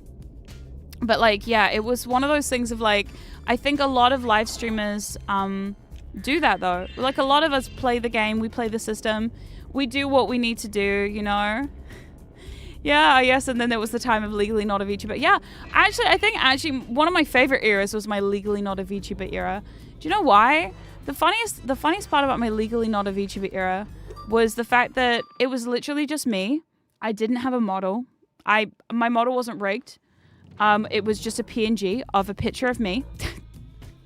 of me doing this thing. I didn't have a model. I didn't have like anything. And yet there were so many of you who are still here today, who were in the chat, who had followed me from Prison Project. Yeah, I was in a company called Prison Project. I played a sun goddess VTuber, which anyone who knows me, I do want to say I'm sorry to all the ghosties who came on that first stream where I said I hate the sun. I know it was a lot. Anyone who knew me from Prison Project and me turning around going, ironically, I hate the sun. And then everyone will go, what? And I was like, yeah, that was the only lie I've ever told during my VTubing career, is that when I was a sun goddess VTuber, I pretended I really liked being outside and I loved the sun, which is not true. I fucking hate the sun. So it was one of those moments of like, yeah, I felt bad. I felt bad for letting everyone down. You know, I should have let them down. I should let you all down a bit more slowly than I did instead of just coming out and saying it. But, you know, it's also just kind of how I am. Oh no, Hunter! Hunter got about to get kidnapped. Oh no! He's such an idiot. We love this himbo. He's great. Oh my god. I'm sad I missed that whole arc. I didn't know you were streaming during that before. Yeah. The PNG arc was interesting because, I mean, look, you really learn a lot about yourself by just being a little model on the screen that doesn't even move, you know? Like, obviously, a lot of the times when people find their favorite VTubers, it's because of the model, and it's because of, like, the movement of the model and, like, how the model looks and stuff. So, like, it's quite a big part of it. And so, I don't know, it just made me very happy to know that, like, Spyro. I guess the personality came through enough that people would want to stick around. So yeah, and look, I don't stream often, but I'm really trying my best, and at the end of the day, I do like doing this. I really found, like, look, and am I the most passionate live streamer ever? No. I never wanted to make it as a streamer. It's never been my goal to make it as a live streamer. You know, for me, the live streams are just a fun time for me to connect with all of you and have a good time and play silly games that I love from my childhood, mostly, and also terrible, terrible games that make me want to cry. So yeah, it's fun, and I just like having a fun time. I'm not doing this because I need to. I'm not doing this because, like, it's my dream to be, like, the most popular, like, live streamer of all time. That was never the goal here. The goal here is just to get people to, like, listen to my music, which would be nice. You know, this game trash, play something else. No, I love this game. It's my childhood fave. Oh my god. Hey, if you don't like it, you can go watch something else. I don't care. I'm just here to have a good time and vibe on this extremely cute game. So, But yeah, no, it's just always been like, I don't know. I always was one of those, like, I live stream because I love it. I don't live stream because I have to or because I need to. I like having a good time and playing fun games and doing my thing. And there are a lot of people out here who will tell me that, like, oh, well, you could be doing so much better if you did this or that or the other. Listen, it took me a long time to be convinced of shorts. I'm not even kidding. Oh my god. I'm not even kidding. Like, it was so crazy. Hold on one second. Sorry, someone's trying to give me advice. They haven't learned yet that I can't be given advice. Because every time someone tries to give me like live streaming advice, I tell them to go shove it, and I'm like, well, just yeah, you know. It took me a long time to like get into shorts. I'm not even gonna lie to you, ghosties. I was like, for a really long time, not a shorts fan. And it's so funny because I became part of the problem. I went from being like, no, I hate shorts. They're ruining everything. And to, oh yeah, I guess I'll be part of this problem. Whoopsies, my bad. So yeah. But like, it's fine. I came around on it, you know? And it definitely took me a long time to come around on it. Oh my god. Yeah, don't tell the artist how to draw his picture. Exactly. Yeah. I love also the fact that, like, there are, like, a lot of different spaces and places for different people now. I remember back in the day, if you were the kind of person who was playing not the game of the second, people would be, like, very critical of you. And I quite like the fact that now there is room for, like, other stuff as well. Because I always have been playing these kind of games. I've always played, like, old shit. I've always played shit that I like because I like it. And over the years, many people have tried to tell me otherwise, and I've just been like, yeah, you know what? I think I'm just going to keep doing this. And they're like, but you won't be popular. I'm like, well, if I don't get popular, that's okay with me. I'm not here to be the popular one. Listen, I'm going to let Secret be the popular one. I'm going to let Secret have the viral moments and be popular. Oh, speaking of popular, actually, I did have a moment recently that we should talk about. Hold on. Let me get the photo. Sorry, I'm so distracted today. Look, this is what you get. This is all you get here. This is the shit you put up with, okay? Hold on. First of all, I did tweet yesterday that Secret is on my new song, and honestly, I have regrets. I have so many regrets letting her sing on my new song. I heard her verse and I was like, this is going to be way too sexual. And honestly, I can't wait for all of you to be horrified when you hear the new song. Right. Here is the photo that I took. Wow, my camera on my phone is fucking delightful, isn't it? Wow, look how high quality. You can see the pores on this controller. Damn, this new phone I got is kind of impressive. Anyway, here we go. Did you take your meds today? I did. I love that you have to ask me, did I take my meds today? I did. I did take my meds today. My good Lord. Right, welcome to, this is the, what brand is this? Sorry, I forgot what brand it is. It's like the 3-bit DOS. Sorry, what is this? Me Googling. What is this? Good Lord. I just Googled. Oh, yeah, 8-bit DO. Thank you. This is the 8-bit DO N64 controller. So if you were here at my last live stream, I was playing a game called, I was playing a really terrible game called Earthworm Jim 3D. Now, the problem I had with Earthworm Jim 3D is in the second level, I was having so many issues controlling the game because I don't have an N64 controller plugged into my computer because I'm using an Xbox controller to play all my games. It's actually cute. It has like little boo. It has like little boo thumb grippies. Like little ghosts on it because it's my controller. Anyway, that's beside the point.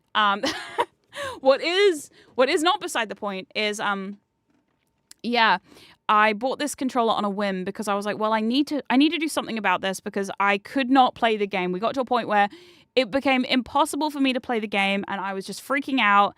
I didn't know what to do, so I ended up yapping for an entire hour while the game played quietly in the background, which I'm sure was fun for everyone involved, and there were no complaints, and no one complained, and I'm sure my editors will thank me for it later.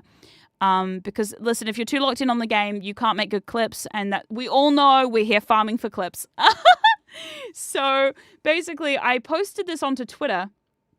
What I didn't expect was, right now the tweet sits at 62,000 views with 500 likes and 31 retweets. And the amount of retweets I got from people that were like, why did you do this? Or like, people were so confused about this N64 controller because it's missing a third leg. Yeah. And some people got really offended that I would want to play with this controller instead of a classic N64 controller because of the missing third leg. And all I have to say to that is, I don't know, I haven't tested this one out yet. So for all I know, this could be the secret to all of my woes with Conker's Bad Fur Day. Honestly, this might solve all of my problems. This might solve my gallbladder issue. This might make my concussion better instantly. This might fix my issues with my ring. It might bring my wedding ring back to life that I broke because of rage quitting at Conker's Bad Fur Day. This controller could absolutely change my life. We don't know that. I've not tested it yet. This could be a life changer right here. Doubtful though. Yeah, somebody showed me a picture of their own version of this controller that was translucent purple, and all I have to say to that is, why the fuck did no one tell me there was a translucent purple one? I would have bought that one instead! Oh my god! Anyway, I'm fine. I'm not salty. I'm not salty in the slightest. Anyway, I did then go and buy 3 more of these controllers. I bought the 8-bit DO. I bought their classic purple controller, which is sick. I bought their magnetic controller that has the cool joysticks that you can rip off and put back together. It freaks me out every time I do it because I don't like the idea of ripping my controller apart. Not like when I was a preschool teacher and I intentionally took an Xbox controller apart with a child because they just wanted to know what was inside. And honestly, me too. But yeah, no, so I just couldn't believe that this one little picture could cause such controversy and discussion. Honestly, the debate was quite fun. I quite liked it. There was a lot of really interesting comments. Whoa, fuck! There was a lot of interesting comments happening. Yeah, I thought you meant you bought 3 more of the control on screen. That's so funny. Could you imagine? Hi, I bought 3 more of these N64 controllers because I want to play Mario Party with all of my friends so we can all suffer the same way. You know? Actually, that would be kind of sick, though. To be fair, I actually do have an N64. So I could actually just plug in my N64 and play it as the Nintendo gods intended. But I'm also kind of lazy when it comes to that. And honestly, sometimes lugging all my actual, because I have actual consoles and I do have the ability to play these actual consoles. And I should just do that. But at the same time, it's one of those things that I'm like, it takes so long to do. What N64 games do you own? So I'm going to tell you a little secret. My wife and I are a little bit piratey. So when we bought our N64, my wife bought an Everdrive. And if you don't know what an Everdrive is, it's a giant ass cartridge. Shit, that did not work. Oh no. It's a big old cartridge, and what you do is you take ROMs from your computer and you stick them on there, and you plug it into the thing. Yeah, you plug it into the box. You use it like you would a normal cartridge. So what we did was, when we bought the N64, we also got an Everdrive, and we did become pirates. Yep. Arr! I love sailing the seven seas. Arr, me hearties. Yeah, avast! Avast! Don't tell Nintendo. I am so good and well behaved, but I would never pirate a new game. I only pirate the old shit, and especially the old shit you can't find anymore. Also, can I just say, it's really hard to find. It's really hard to find physical copies of games.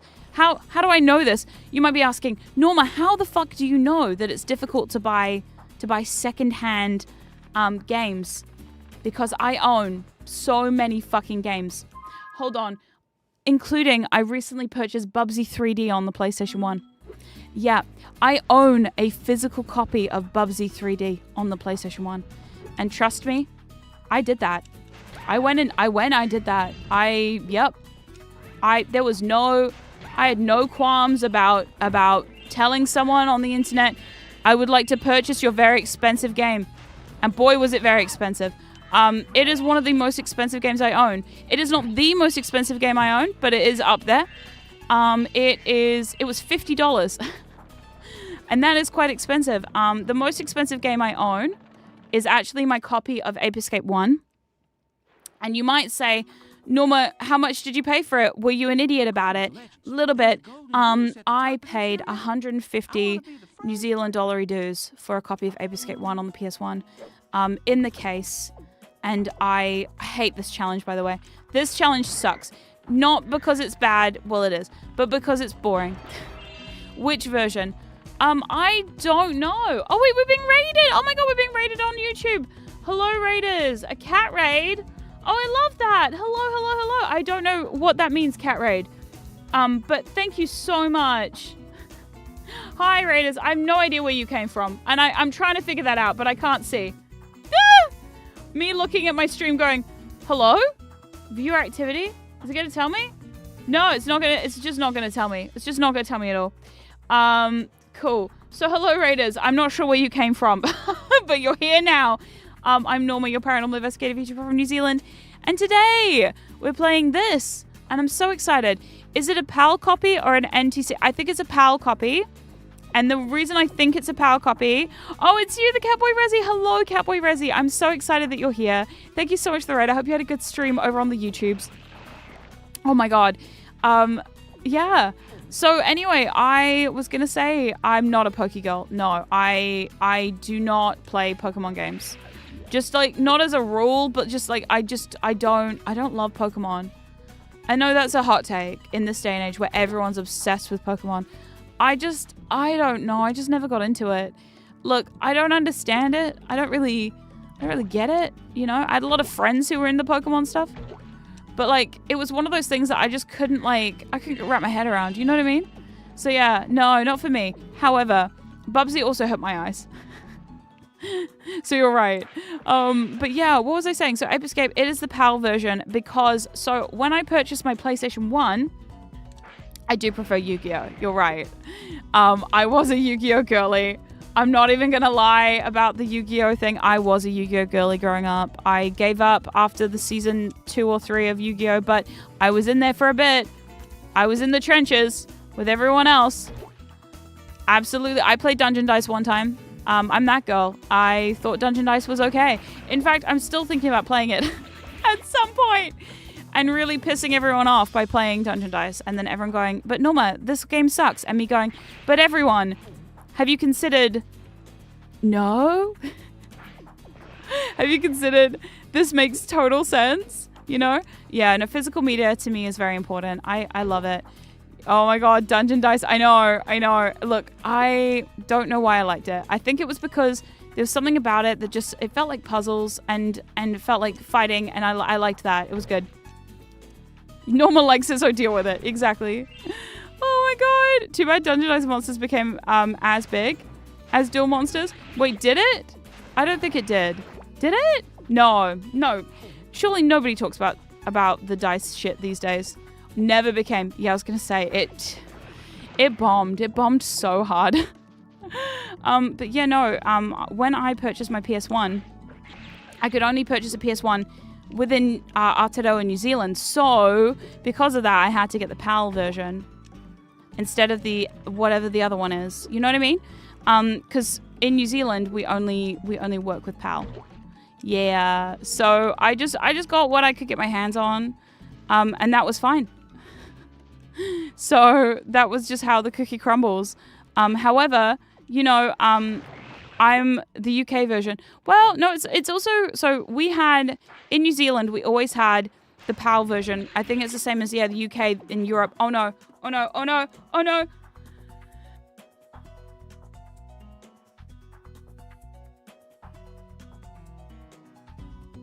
Sorry, everyone, I just had to save that sneeze. Oh my god. Whew, that was scary. That was a moment. Sorry, everyone. I don't want to sneeze on the stream. I don't want to take Celia's stick. You know, that's her whole thing. That's her entire brand, is being a sneeze tuber. So I don't want to take that away from her. And also, I don't want to sneeze on stream. Recently, I saw a tweet from somebody who just realized they've been in a burp compilation, and I just feel like I don't want that. I don't want that. I don't want that. I don't want that. And I fear sometimes that there are some times when things just go out of hand. I don't want that for me. I don't need that. Oh my god. The last thing I want, right? The worst part is when one of my shorts goes viral. And I'm like, okay, well, at least it's something, you know, mostly reasonable and understandable. However, a sneeze? Oh no. Oh, absolutely not.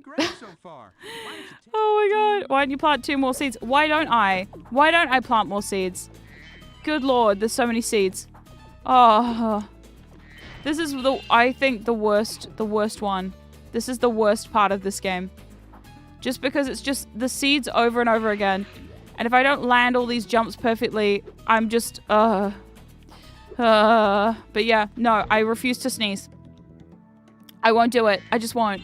But yeah, no. So in terms of my physical stuff, though, I do love collecting physical media. I'm such a nerd about it. It's so fun, but so expensive. Oh my god! I should have picked a better hobby. Honestly, I could have picked anything else, but no, I had to choose something goddamn expensive, huh? One time, I was doing a Silent Hill stream with a friend of mine, and my emulator broke because Right now, you're watching this via DuckStation, okay? Shout out to DuckStation. We love you, DuckStation. So I was doing the Silent Hill stream. Oh, hello. Wait, what? Oh my god, thank you. Thank you so much. Don't you have a meeting right? You're dealing with stupid boys? Oh no. Oh no, my wife is dealing with stupid boys. Oh no. Now I can't tell if she's talking about my cats or if she's talking about her coworkers. Oh no. What could it be? Sorry, my wife just came and handed me this tea. Norma has never sneezed on stream. It simply never happened. Down the memory hole. I've never sneezed on stream. Norma is going viral, not for a sneeze, but for the crash out at the fact she sneezed on stream. Oh my god. One time, yeah. Oh, that's good. No, that's my wife. That was my wife right there. That's Celia. Yep. She just came and handed me this lemon honey tea, which is delicious, by the way. So I'm just going to turn my heater off while we're here. You can tick off wife drops off tea off the bingo card. Yeah. She's literally, I was surprised because she's about to start her staff meeting, and I'm like right now, and I'm like, she's not dressed. She's just in her pajamas, in her Udi, and I'm like, okay, or I shouldn't judge. I'm also my Udi. But my boss told me it was fine to attend work in my Udi because my boss is me. I'm the boss. I'm the boss here. Yeah. Sometimes my mods will also call me boss, even though I don't know, I'm technically not their boss. They just do this for the love of the game. They do this because they like me, because I'm nice, because my streams are so chill. We never have to ban people most of the time. Like it's mostly so fine and so chill. You know, now I actually want to make a Norma stream bingo card. What would be on the Norma stream bingo card? First of all, you'd have to say no sneezing allowed. Wearing socks to the hand cam has to be on there. I'm sorry. People went nuts when I told them I wear socks to my hand cams. What kind of tea? So this is lemon honey. So I think it's just got a green tea bag in it. I used to really like black tea in a lemon honey. But because I drink so many lemon honeys, my teeth are like... My teeth are going to be fucked. Stop playing the game for more than 10 minutes. Yeah, actually. Got distracted. Wait. Oh, wait. This is that weird freaky shit where I've got to go back and I've got to get a third mushroom. Yep, I knew it. I fucking knew it. Look at me. I'm a fucking genius. Thank God. Well, you're all lucky I'm very smart. Otherwise, this would take me so long to figure out. Black tea is just tea without milk. You're so right. You're so right. There we go. Yay. Look at me. Oh, these puzzles can't hold me down. No way. No way, Jose. These puzzles can't fuck with my shit today. Absolutely not. Oh, yeah. They call her the puzzler because I'm great at puzzles. Yeah, no on the bingo card. Oh, my God. Is it yeah, nah, or nah, yeah? See, that's the thing with New Zealand. You never know if it's going to be a yeah, nah, or nah, yeah. Do you know the difference, ghosties, between the yeah, nah, and the nah, yeah? Okay. Oh, yes. There we go. Come on. Yay! We did it! Okay. So the difference between yeah, nah, and nah, yeah is thusly. So yeah, nah means no, and nah, yeah means yes. You just have to take the one that you finish with. Because like yeah, nah is a bit like, oh, yeah, but no. You know, I'm not explaining this very good, am I? Hold on, let me try again. So a yeah... yeah, but no, but yeah, but no, but yeah, exactly. So a yeah, nah is very similar to, yeah, it's when you basically just say like, oh, no. I'm not very good at explaining it. I remember when I first moved to New Zealand, learning to speak Kiwi is like learning to speak another language. Look, you'd think that we were all speaking English, which we are, but oh God, speaking of English, I normally don't talk about anything political, but I feel like I just need a soapbox for 1 second. Can you let me hit soapbox for 1 second about something stupid that happened recently in New Zealand? Can I tell you about the latest New Zealand shenanigan? Oh God, are you ready? Are you ready, ghosties? This is gonna sound really stupid to a lot of people. Because it is. Okay, hold on. Yeah, I have to bring up... It does have something to do with the UK. So, as we all know, most places that speak English predominantly have English as an official language. Yeah, you know where this is going. You know where this shit is going. Okay, so a lot of places that were, you know, taken over by the UK... have English as official language of their country. Now, New Zealand officially did not recognize English as an official language of New Zealand. New Zealand actually, and I learned this when I was teaching. So when I was in teaching school, I did a class on Te Reo Māori. So Te Reo Māori obviously being the Māori language. Te Reo meaning like, you know, to speak. I think it's to speak or something to do with the language. And then Māori, obviously Māori. So we did this class on Te Reo Māori. And the first class we went to, I remember this amazing teacher stood up. She was incredible. She was this, okay, so I think she was actually one of the elders of the local iwi. And I remember this amazing lecture I had, and she stood up there and she was like, hey, she introduced herself. And then she's like, hey, so people say that New Zealand is a multicultural society, and that's actually not true. We are a bicultural society because in New Zealand there are two recognized officially recognized languages of this country, and one is New Zealand Sign Language, and the other one is Te Reo Māori. So English has never been an official language of New Zealand. Now, some of you can see where this is going. Until now, because it turns out that there was a little debate that happened recently where they decided, and by they I mean the government, and I didn't vote for them, so I'm allowed to complain, that they decided that actually it would be a really cool idea if they wasted all of our time and tax dollars by making it an official language. Even though it doesn't have to be.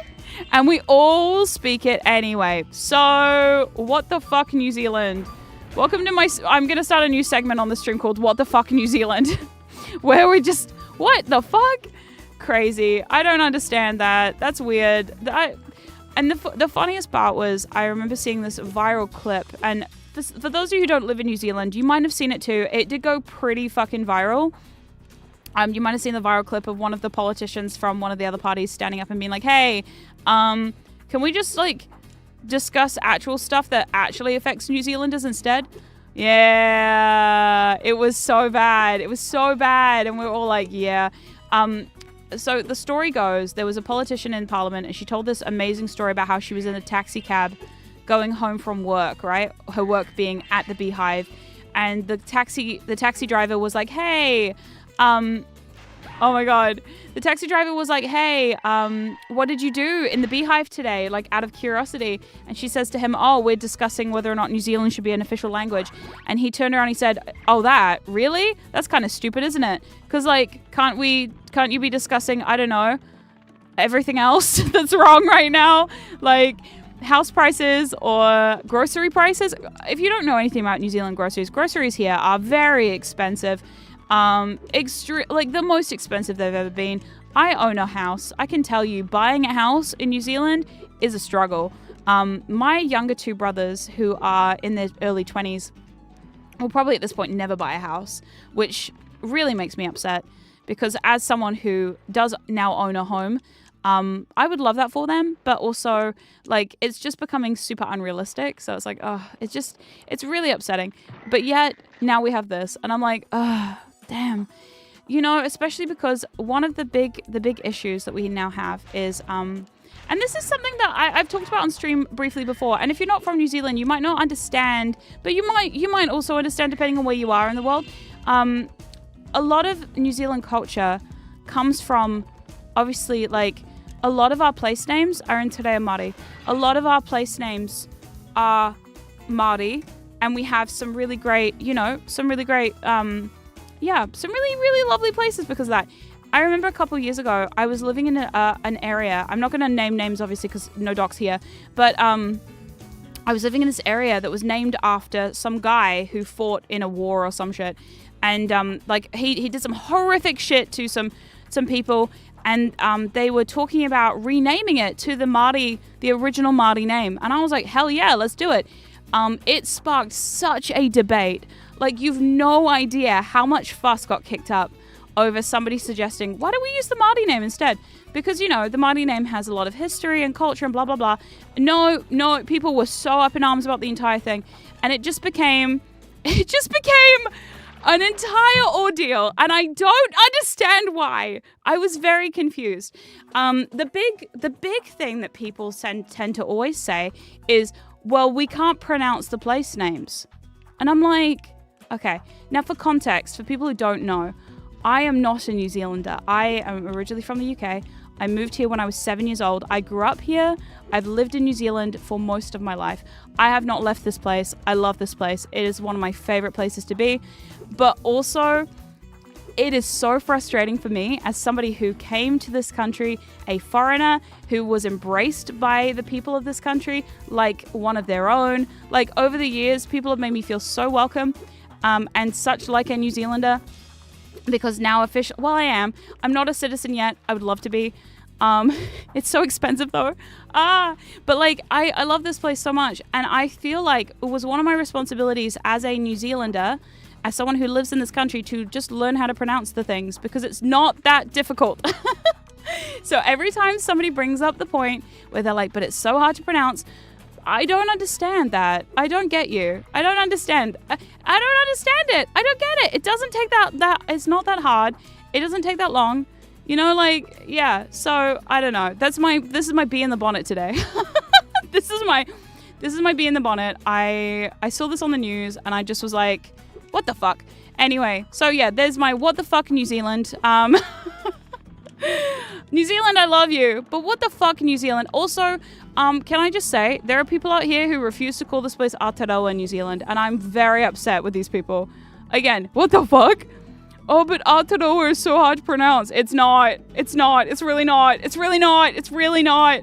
I actually know people who are not from this country who refuse to call New Zealand anything but Aotearoa, and honestly, yeah,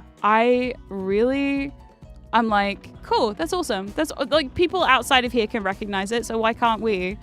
But yeah, there's my one bee in the bonnet today. I've heard Māori words before, they aren't that tricky. Actually, have you ever heard, okay, hold on, we're gonna bring out the big guns. Okay. Longest place name in New Zealand. Okay, have you heard about this? In New Zealand. Should we do the longest place name challenge? Oh, here we go. I'm gonna show you the sign. Oh, fuck. So this is the town with the longest place name in New Zealand. Oh, ha, ha. Here we go. You ready? Holy shit! Look at this. Okay. If I put my finger on this, I could probably read this out loud, but it's going to take me a while. So this is the longest place name in New Zealand. Now, for a lot of you would look at this and go, whoa. I even look at this and go, whoa. I wonder if we could break it down. So apparently this is a 305 meter high hill with a sign nearby. The place, so, okay, I'll tell you the meaning of this sign. Okay, so this means, where is it? Apparently this is in Hawke's Bay, and it means the place where Tamatea, a man with big knees who slid, climbed, and swallowed mountains, known as the Land Eater, played his flute to a loved one. There we go. Yeah. It's pretty cool. I love it. When the sign gets stolen, the sign maker is one step closer to retirement. Oh my god.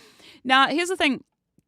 Cool thing about New Zealand. New Zealand is full of weird shit like this, and trust me, no one will ever steal this sign. Look, I've seen people steal other signs. No one will ever steal this one. It is too iconic. Yeah.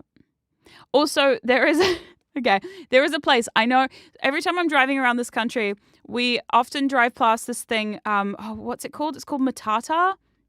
There's a place called Matata. I've driven past this sign a few times because I've done a lot of road trips this year.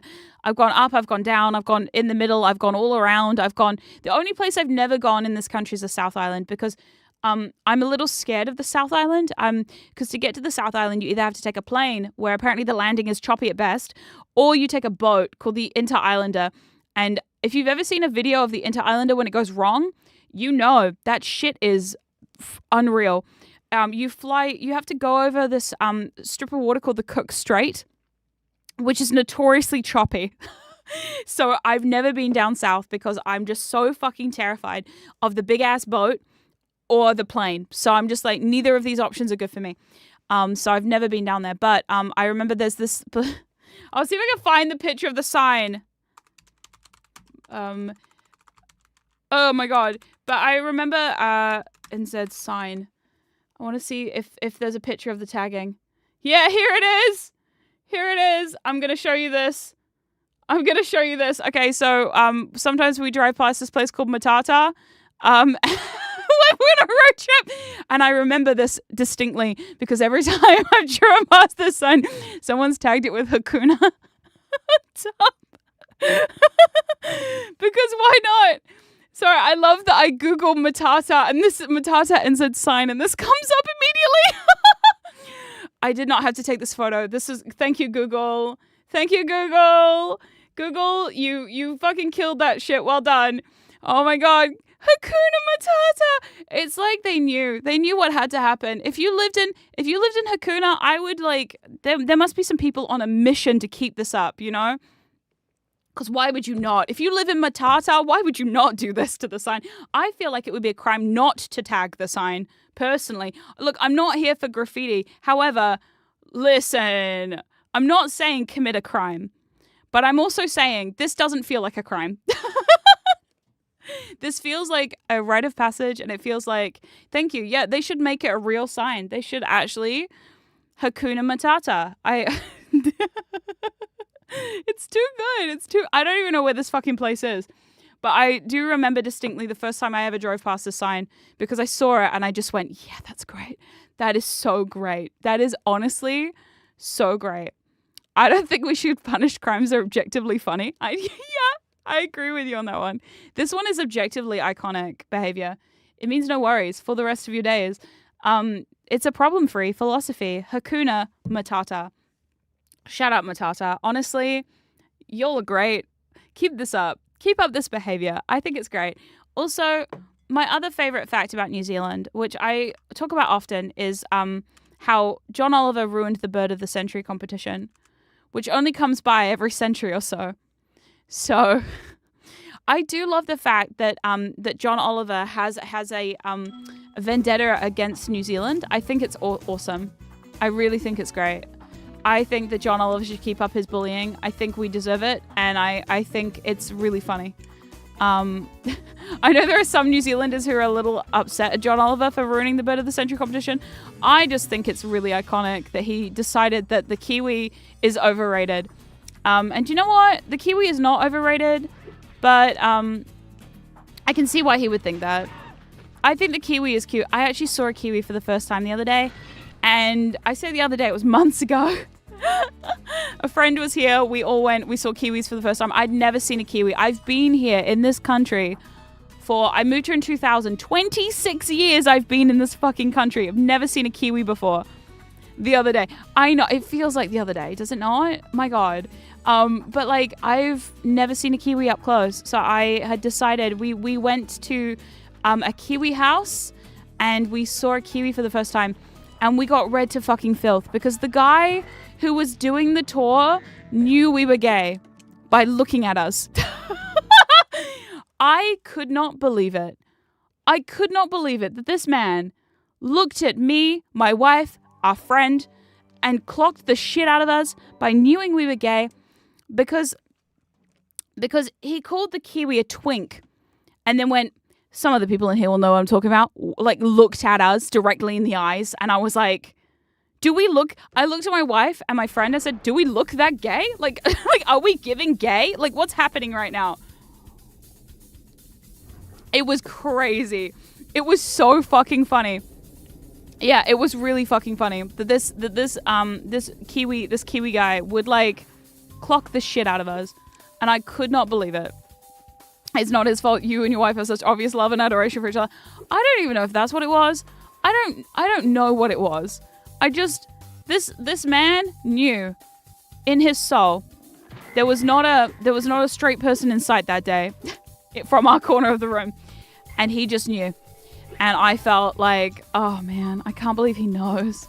But also, I guess we were giving. Okay, if you remember Ghosties, if anyone remembers my first ever face reveal, the one where I had the little ghosty clips in my hair, the one that went super viral, that was the day I went to the Kiwi house. I was rocking that fit. I'm not gonna lie. I was absolutely rocking the shit out of that fit. I was giving, I was serving. I had my little shorts on, my cute little top, and my little ghosty hairpins. And clearly it just looked, clearly we were giving. So listen, I'm not gonna lie. I have a theory, but you probably won't want to hear it. Oh God. Yeah. It was also funny because while we were back in the Kiwi house, before he took us on the tour, because you have to go on this big tour, you get with a group and blah, blah, blah. So I'm trying to find where that guy is. Oh wait, do I have to swim up here? Hold on, I think I have to swim up here. Yes! I think this is it. Yeah, this is it. Ah, thank God. I have to talk to... Is it Bentley? Like my cat. Little Bentley. Is this Bentley? Bentley, kick his ass. Kick his ass, Bentley. Kick his ass. He fucking deserved it. Oh my God. He deserved this shit. Honestly, I'm so... Like, this fucking money bags. Alright. Is he British or is he Australian? I can't fucking tell. Oh my God. My lawyers have advised me not to speak. Probably for the best. Yeah, exactly. You were accidentally slaying? I think I was, yeah.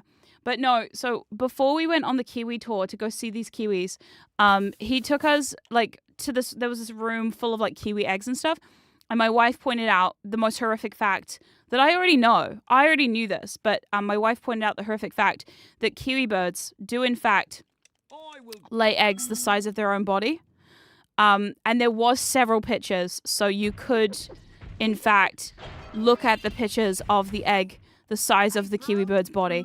And honestly, just when you think that, like, things can't get... Like New Zealand is a lovely place full of things that won't hurt you.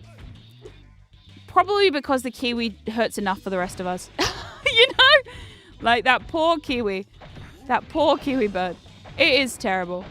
And they were basically, like, the guy was like, oh yeah, essentially the Kiwi's laying an egg that is basically the equivalent of giving birth to a 3-year-old child. And I was like, these are facts I did not need to know. These are facts, these are knowledge, like deep knowledges of the universe I did not need to hear. And I know them now. And now so do you, ghosties. You're so welcome. You're all very welcome for all the knowledge that you now have. And I'm not sorry at all. And I should be, but I'm not. So, thanks. I hate it. Exactly. We all hate it. It's fine. Snowmer is loose. Yeah, I'm on my Yeti grind.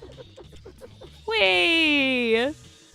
I'm not gonna lie, I do like this level. I think this is one of my favorite levels out of the entire game. It's just something about it that's just so fun. I was just thinking about the cursedness of Kiwis last night, and then I come on to be reminded of it. You're so welcome. You're so welcome. I know. You're like, this is not the knowledge I thought I would receive today, but here we are. Here we are. You can't escape it. You can't escape the cursed law of the Kiwi. Why? Because I'm from New Zealand, and I will never let anyone forget about how cursed our fucking bird is, you know? Oh, shit! Damn it. Oh, man. Bentley's great, other than the boxing. Oh, the boxing. No, do you know what the worst part about the Bentley thing is? Bentley's worst thing is the time that he has to bap the what are they? Are they gerbils? No. Are they like chipmunks? What are they? You know what I mean? You have to bap those things on the head. Like, it's just terrible. Just awful. Awful, awful, awful, awful. Moles! They're moles! They're fucking moles, aren't they? It is whack-a-mole. Oh. Listen, I did mean moles. I did. I did mean moles. Look, saying words can be hard sometimes. Sometimes saying words is difficult. Sometimes saying words is just hard, okay? Oh my god. I hope this is the last level. If this is the last level, I'll do this and the boss and then we'll call it a day, alright? Words are hard, you're right. I think they missed an opportunity to name it Whack-A-Rat. Oh my god. Yeah, they are moles, aren't they? Crazy how that happens. Moles in a Spyro game? First skateboarding and now moles? What the fuck are they trying to do to me? Oh my god. They were like, hey, platforming in this. Ah! I can't believe you went to this level last. I know. Especially because there's so many Bentley levels I could have been doing this entire time. But I chose not to because I'm here now. Look, it's only because I forgot where Bentley was hanging out.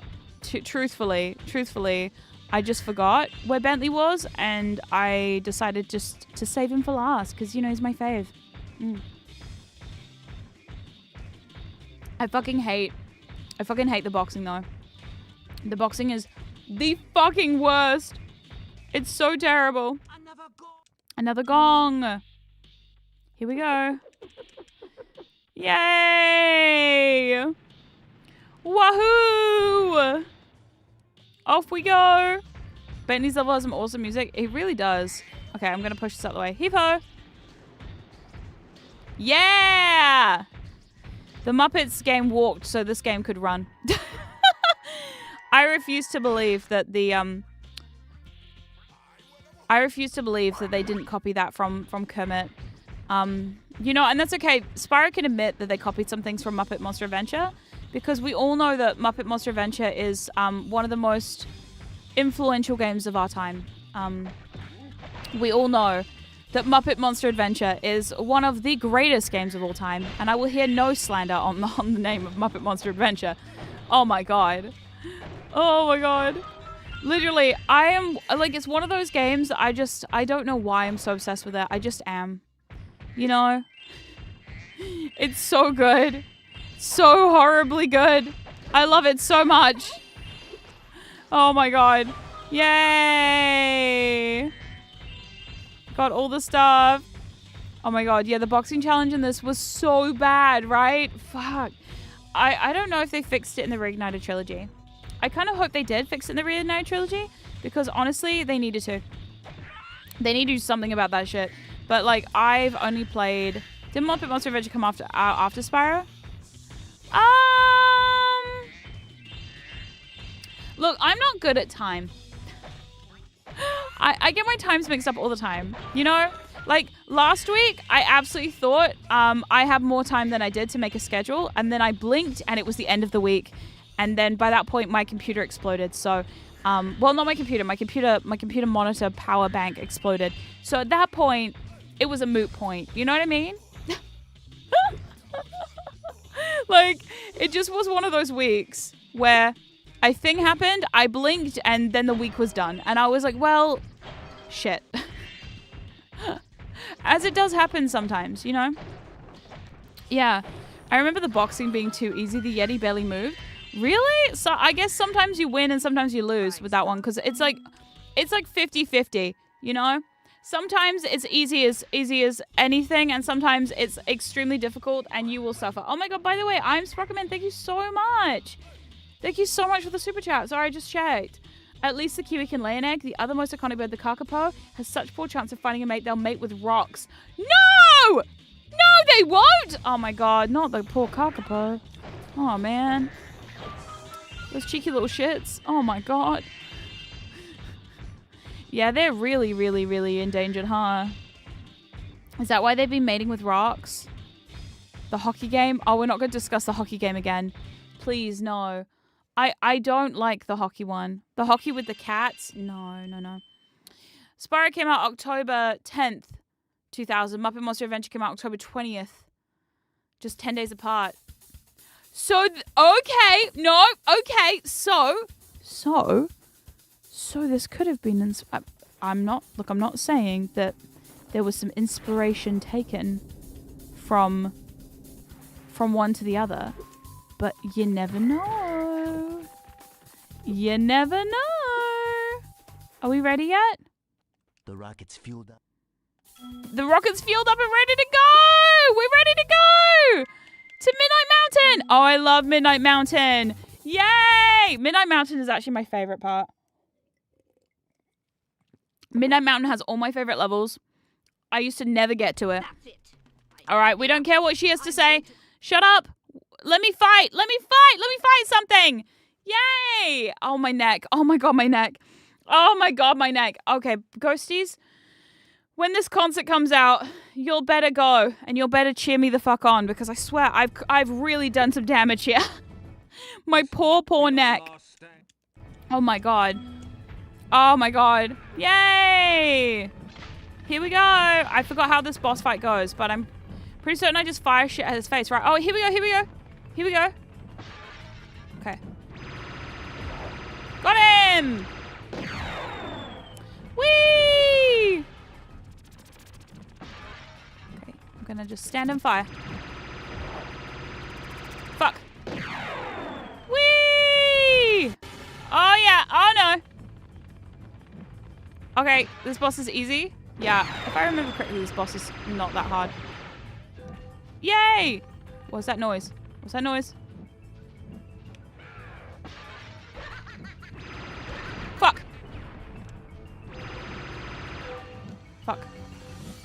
orbs. God, what's happening? Yeah, the lost boss is harder. Yeah, the sorceress boss fight sucks. Shit! Shit! Shit! Oh, shit!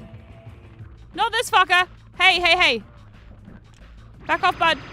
Oh, fuck. Yay! Not you again. Ah! Oh, no! Damn it, no. I mean, the last, as in the boss before this one. Oh, yeah. He was not that fun. Oh, shit. Oh, no. Okay, did I get it? I got it. Yes! Crabs! Okay. Oh, shit. Okay, my aim is bad. My aim is bad. Okay, those are fine, though. Oh, shit. Shit. Shit. Shit. Shit. Shit. Shit. Oh, shit. Oh, shit. Oh, shit. Oh, shit. Oh, shit. There's now a Muppets 2026 show. That's awesome. I'm so glad. I love the Muppets. I'm really like a big Muppet fan. Oh, there was gonna be a like a remaster of Muppet Race Mania happening at some point. I need to do some research on that, because if that is happening, I need to be playing it. I need it. I need it so bad. I need it. I want it. It's everything to me. Shit. Fuck! Fuck. No. Oh, this is gonna be rough. I can tell. But yeah, no. I remember hearing a rumor about a Muppet Race Mania remake, and I'm like, hello? If it's just a port, I'm very happy. If it's a port with some updated graphics or updated controls, very happy. If it's like a full, like, it looks different now, nah, I don't know about that. I released a very controversial short recently, which I thought would become a little controversial. To be honest, I kind of had a feeling that people were going to be a little annoyed, you know. Whoa, shit.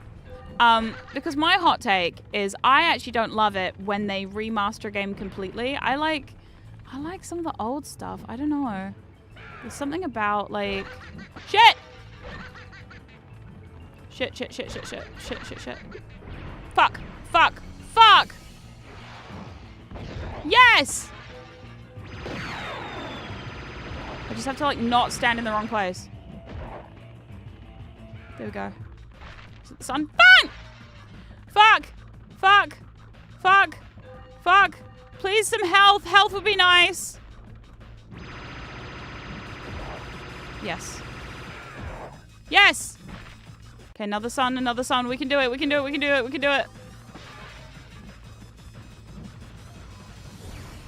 yes.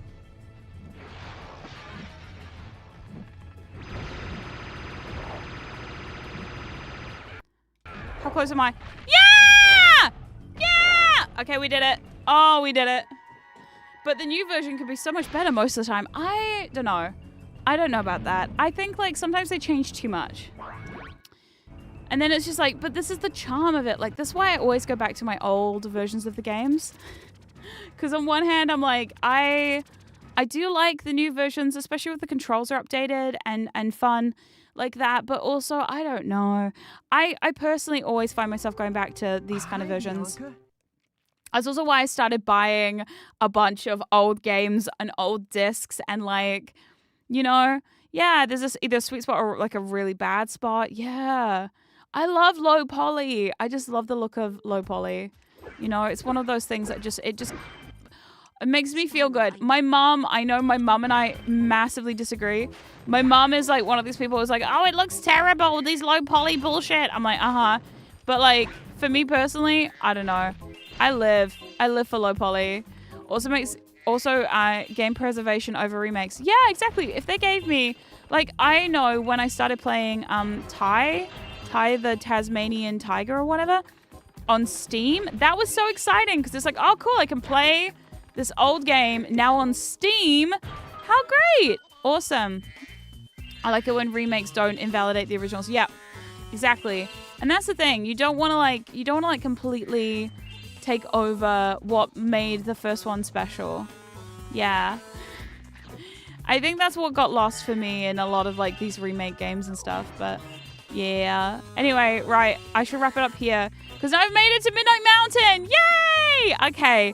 So ghosties, I had such a fun time today. Now, on Thursday, which is my usual second stream day, I'm actually busy. I have a thing happening. It's my anniversary. It's the anniversary of my wife and I's wedding. So because it's our anniversary on Thursday, I will not be streaming on Thursday. However, I will schedule a stream for Friday, and then fingers crossed, we can stream on Friday. We'll see. Depends on what's happening. But I think thank you. We've been married for 4 years. How fun. 4 years. Crazy. My wife and I actually forgot it was our anniversary on Thursday until my nan called me and said, "What are you doing for your anniversary on Thursday?" And I said, "What do you mean?" And she said, "Your anniversary of your wedding." And both my wife and I looked at each other and went, Oh, our anniversary's on Thursday. Oh shit, it is our anniversary on Thursday. How long have we been married? 4 years. What the fuck? Crazy. So I think we're just going to be eating chicken in our pajamas. We've never bought each other anniversary presents. Never done it. Look, does it make us less romantic than other couples? I don't know. However, we don't do that. We just hang out with each other and spend time because, you know, who needs to spend money when you can spend time? It's what we tell each other. Also, both of us are super forgetful, you know, so it's like, well, you know, maybe for our fifth anniversary next year, maybe we'll do something like huge. I don't know. Like, I think for our first anniversary, we definitely, first time I've heard both forget. I know, crazy, isn't it? We both like just looked at each other and just went, oh shit, yeah. We're just very forgetful. But anyway, so yeah, no stream on Thursday. It's my anniversary. I'm going to be doing something cute with my wife probably. Yeah. But anyway, I bought my wife a gift for our anniversary last year. She got pissed because we never do it. She didn't bought me yeah, see, this is the other problem. If you buy a present and the other partner doesn't buy a present, then it's like, oh shit, you know what I mean? Oh shit, yeah, I think do something huge every decade. I think so. I think at our 10th year anniversary we'll do something big, or our 5th or whatever, because that's huge, you know. And there's all those like rumors online about how like people don't make it past certain years or whatever. If we make it that far, I'll be like, fuck yeah, we did it. This is forever. You're stuck with me. I know a lot of people feel really bad for my wife because she has to live with me and deal with all of my shit. And honestly, yeah, justice for Celia. But anyway, I hope you enjoyed today's stream, ghosties. I always had a good time. I always have a good time here. So till next time, don't forget to stay spoopy. I will see you hopefully on Friday. Goodbye.